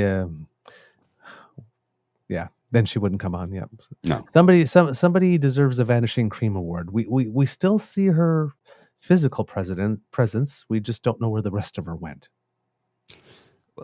And as we've said, when we have guests on, it's less of a grilling interview and more of a conversation. Occasionally, we ask tough questions. As when we had Mark Gerritsen on, you asked him a couple of tough questions, and he didn't back down. He didn't push back. He didn't fight. Hmm. And he also was aware of the fact that you are his constituent. Mm-hmm. So, as a constituent, asking a question of your member of parliament, he didn't run away. He didn't hide. No. He didn't back down. Sometimes he didn't really have an answer, but... not everybody can answer every question, though, legitimately. Exactly. Right? Yeah. Well, I was willing asking to a lot of... I did take him on an interesting train. I was asking a lot of questions about what you're going to do to make sure that people can cast a fully informed vote, mm-hmm. which is probably not the first question an MP of a riding gets. No. What about my taxes? What about my health care? What about my right to cast an informed vote? Didn't plan for that one. Sorry. And I don't think many members of parliament would have a plan to answer a question like that. Yeah. Realistically. Yeah, absolutely. So, no anger there, But,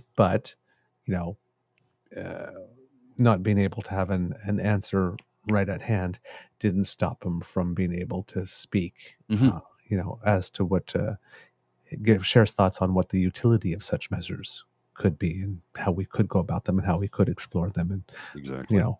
So hopefully there was stuff from that interview, that conversation that resonated with him and stayed with him. And maybe he's talking about it at cabinet meetings now. Possibly. Or caucus meetings. You never know. I don't know. You got to have these conversations. Well, the whole new 3-day voting thing, vote in any... Yep. I don't know if that's about an informed vote, but it definitely helps with the ability to vote. Yeah. So it's a movement in the right direction. Yeah, exactly. And there's also advanced polls as well. Yes, indeed. The election day will... So if the election's on a Friday, you can start voting on Wednesday.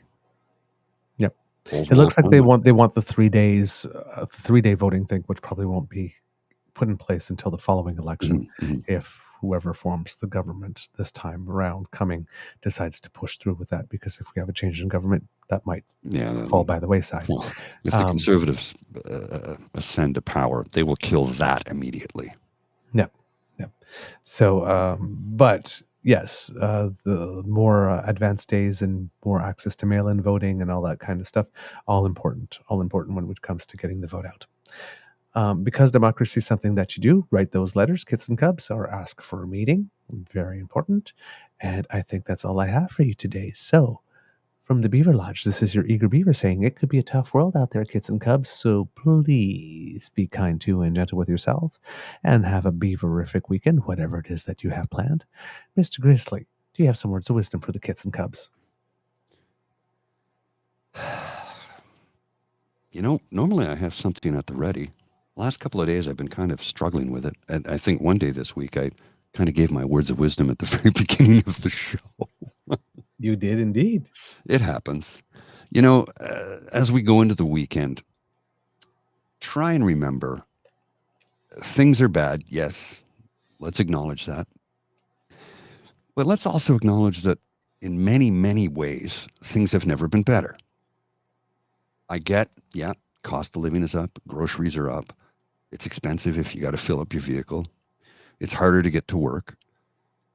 But at the same token, We will soon have a national pharmacare program that covers every Canadian, a dental care program that will cover every Canadian, outside of those who have something with their employer.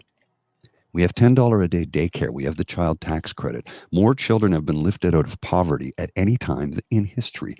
More water boil advisories have been lifted on Inuk and First Nations communities, Indigenous communities across this country.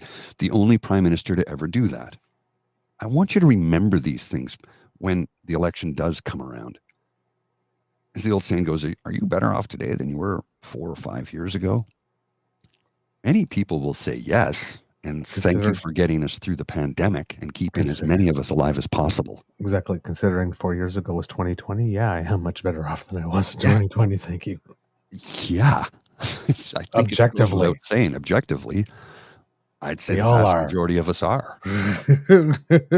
And please tell me if I'm wrong. Please keep asking that question because the answer is pretty damn obvious to me. Yeah. Yeah. All right. Mr. Grizzly, please roll the credits and we'll have a couple of Easter eggs for you when we get back. Excellent, sir. You are listening to a True North Eager Beaver Media Incorporated podcast. The True North Eager Beaver podcasts are proudly brought to you by our founding sponsors, the Misfit Mysteries from Corvid Moon Publishing, your source for science fiction, fantasy, and cozy mysteries featuring a broad diversity of characters, CanadianTarot.com, their uniquely Canadian online eclectic tarot community, and the Peppermaster, hot pepper sauces made from farm-fresh ingredients to thrill your taste buds and expand your mind. We are grateful to the Crier Media Network for its support, Pete Jarvis for our artwork, and Paul Joseph Something for our opening and closing sequence music.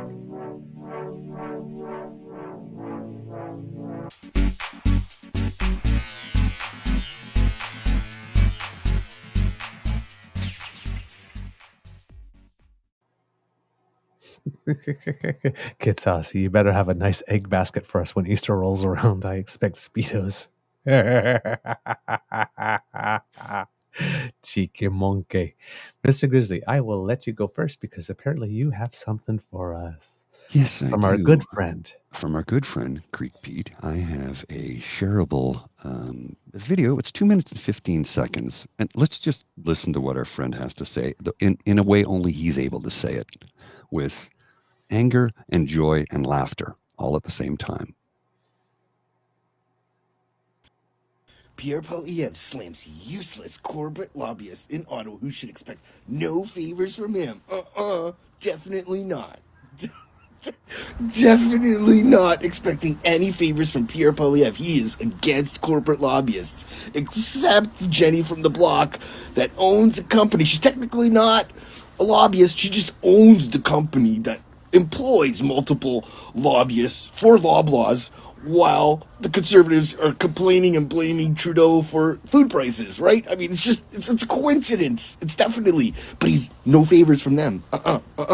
Except the ones that are flocking to his cash for access fundraisers, because, you know, it's all good when they give him money for campaigning, even though there's no election, right? No, they're definitely not expecting any kind of favors because, you know, we all know Conservatives definitely aren't pro-corporate party, right? Definitely not. No, So this is just another coincidence.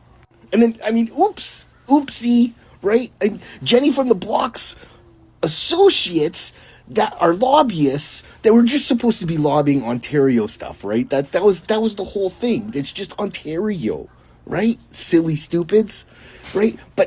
Except they started their own firm inside of Jenny from the block's office to lobby other things federally. I mean, it's just, I mean, this is shocking information. I mean, who would have thought this stuff? Seriously, when are you PP for PM fans gonna realize that, like, everything that he shits out of his mouth hole is a lie? It's every single thing that he says is a lie. Everything that they stand for is a lie. When are you guys going to realize this?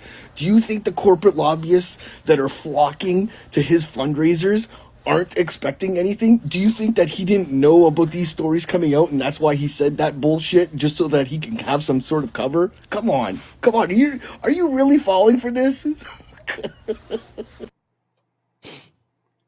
I'm glad you showed that one because I was actually looking for another story and he actually featured it in it. So I'll have it ready for Monday's show that I can read it in. I was like, what was the article? What's the name of that article again?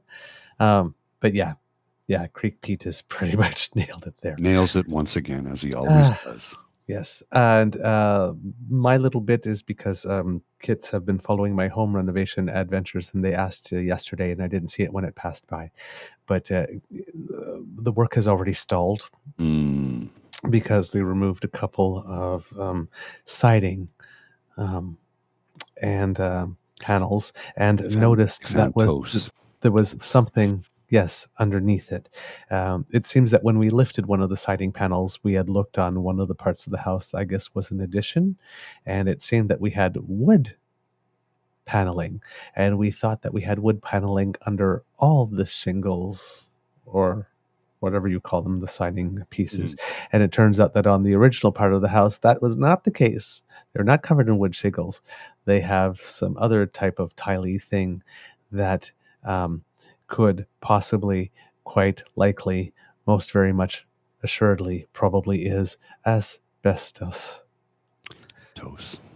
Yes. So they've had to take a little piece in to Belleville to get it tested when we're praying to God that it doesn't have.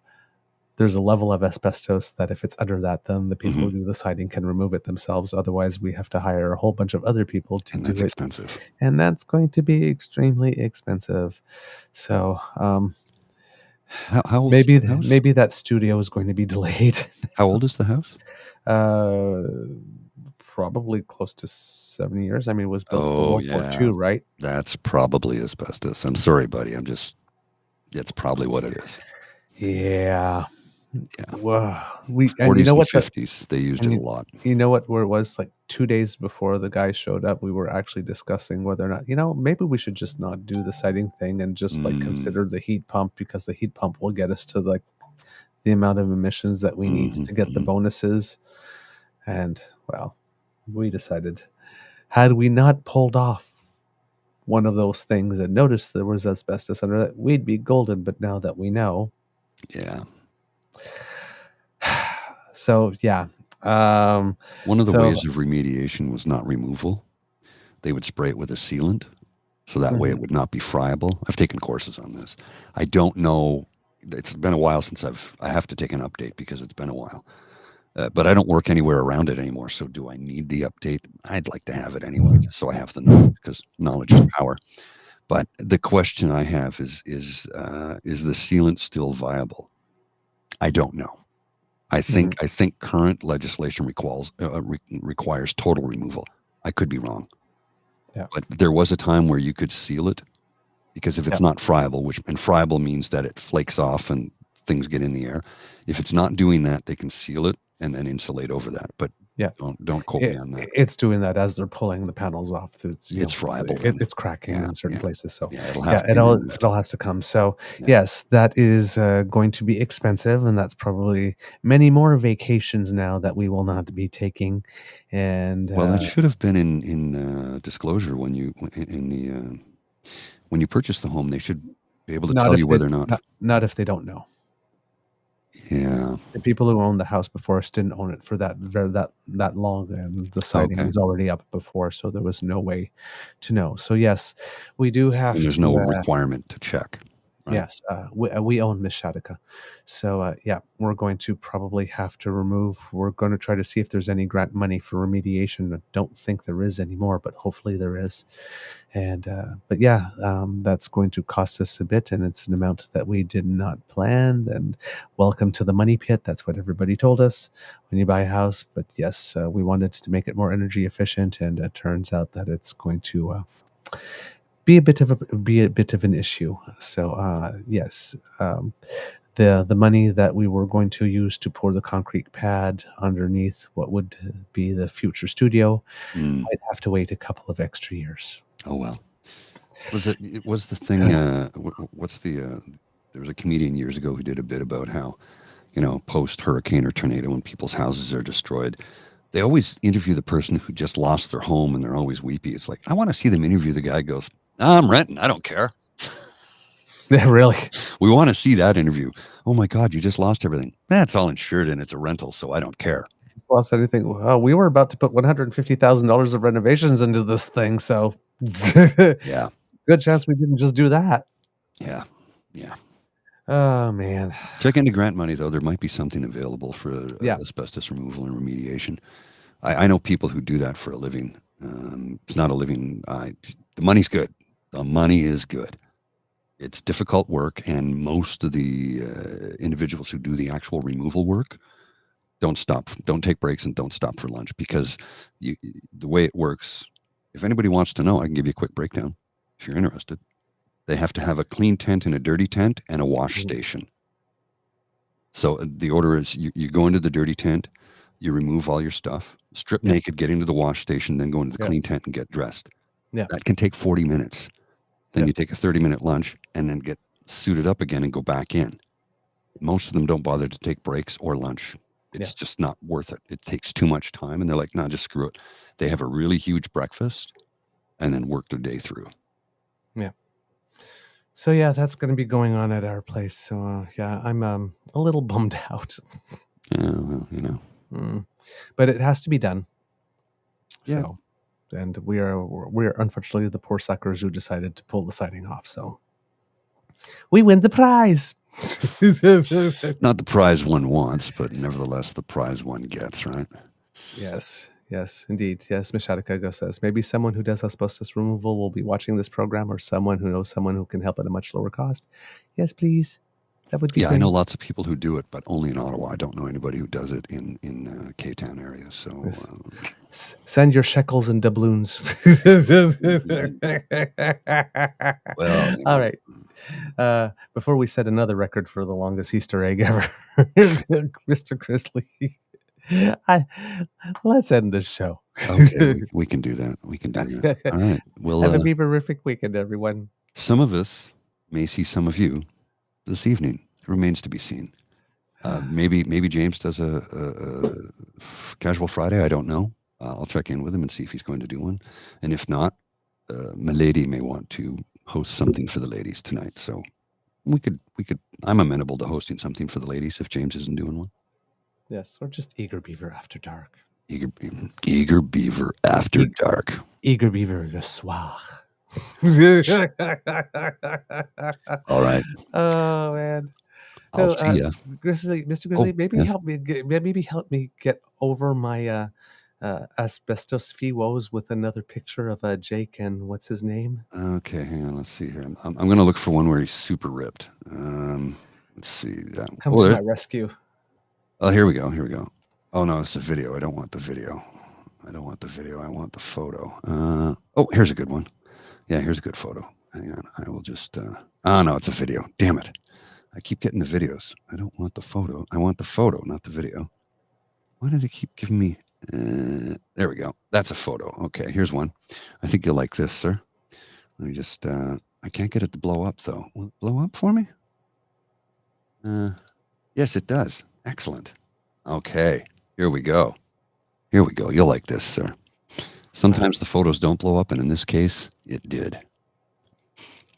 This is a scene from when he's at the fight in the UFC. Yeah, Jake Gyllenhaal spent some gym time. Lord Hammersey. I think there's more. Hang on. I'll find you another one. Just a second. I'll find you another one. I want more. Count your blessings. 1, 2, 3. I just hate keeping score. Any number is fine with me, as long as it's more. As long as it's more. Or does that sound too greedy? Well, That's this is a not video, greed, but no, indeed. this is from a video, but I think there's a still. I'll show you the still here, and I think you'll like this. All right, getting the fan ready. Oh, damn. Somebody's been drinking milk. Yeah. Whew. You've been doing the workouts. Oh, there we go. There's a better still. Ooh la la. Better still without a play button. There you go. There you go. There you go, kits and cubs. Incontrovertible proof that milk does a body good. Well, I don't know about that. But... Woo! Pass me some yogurt and some cheese. Woo! Here we go. What's yogurt and cheese gonna do? Dairy. Milk does a body good. Oh, okay. Half an hour Here you later, go. Here's the one. land. Oh, that's not it. I want this. Oh. There we go. Here's a photo for you. All right, hang on. I'll blow this up a bit so you can see it a little bit better. This is the damn goes his left boob is bigger than his right boob. Yes, but one boob's always bigger. Okay, right? This is strange. I'm reducing everything to make the picture bigger. I don't understand that. Here's another one for you. This is he's not super ripped, but he's got his shirt open, and this is from the poster. Yeah, I think you'll like this one too.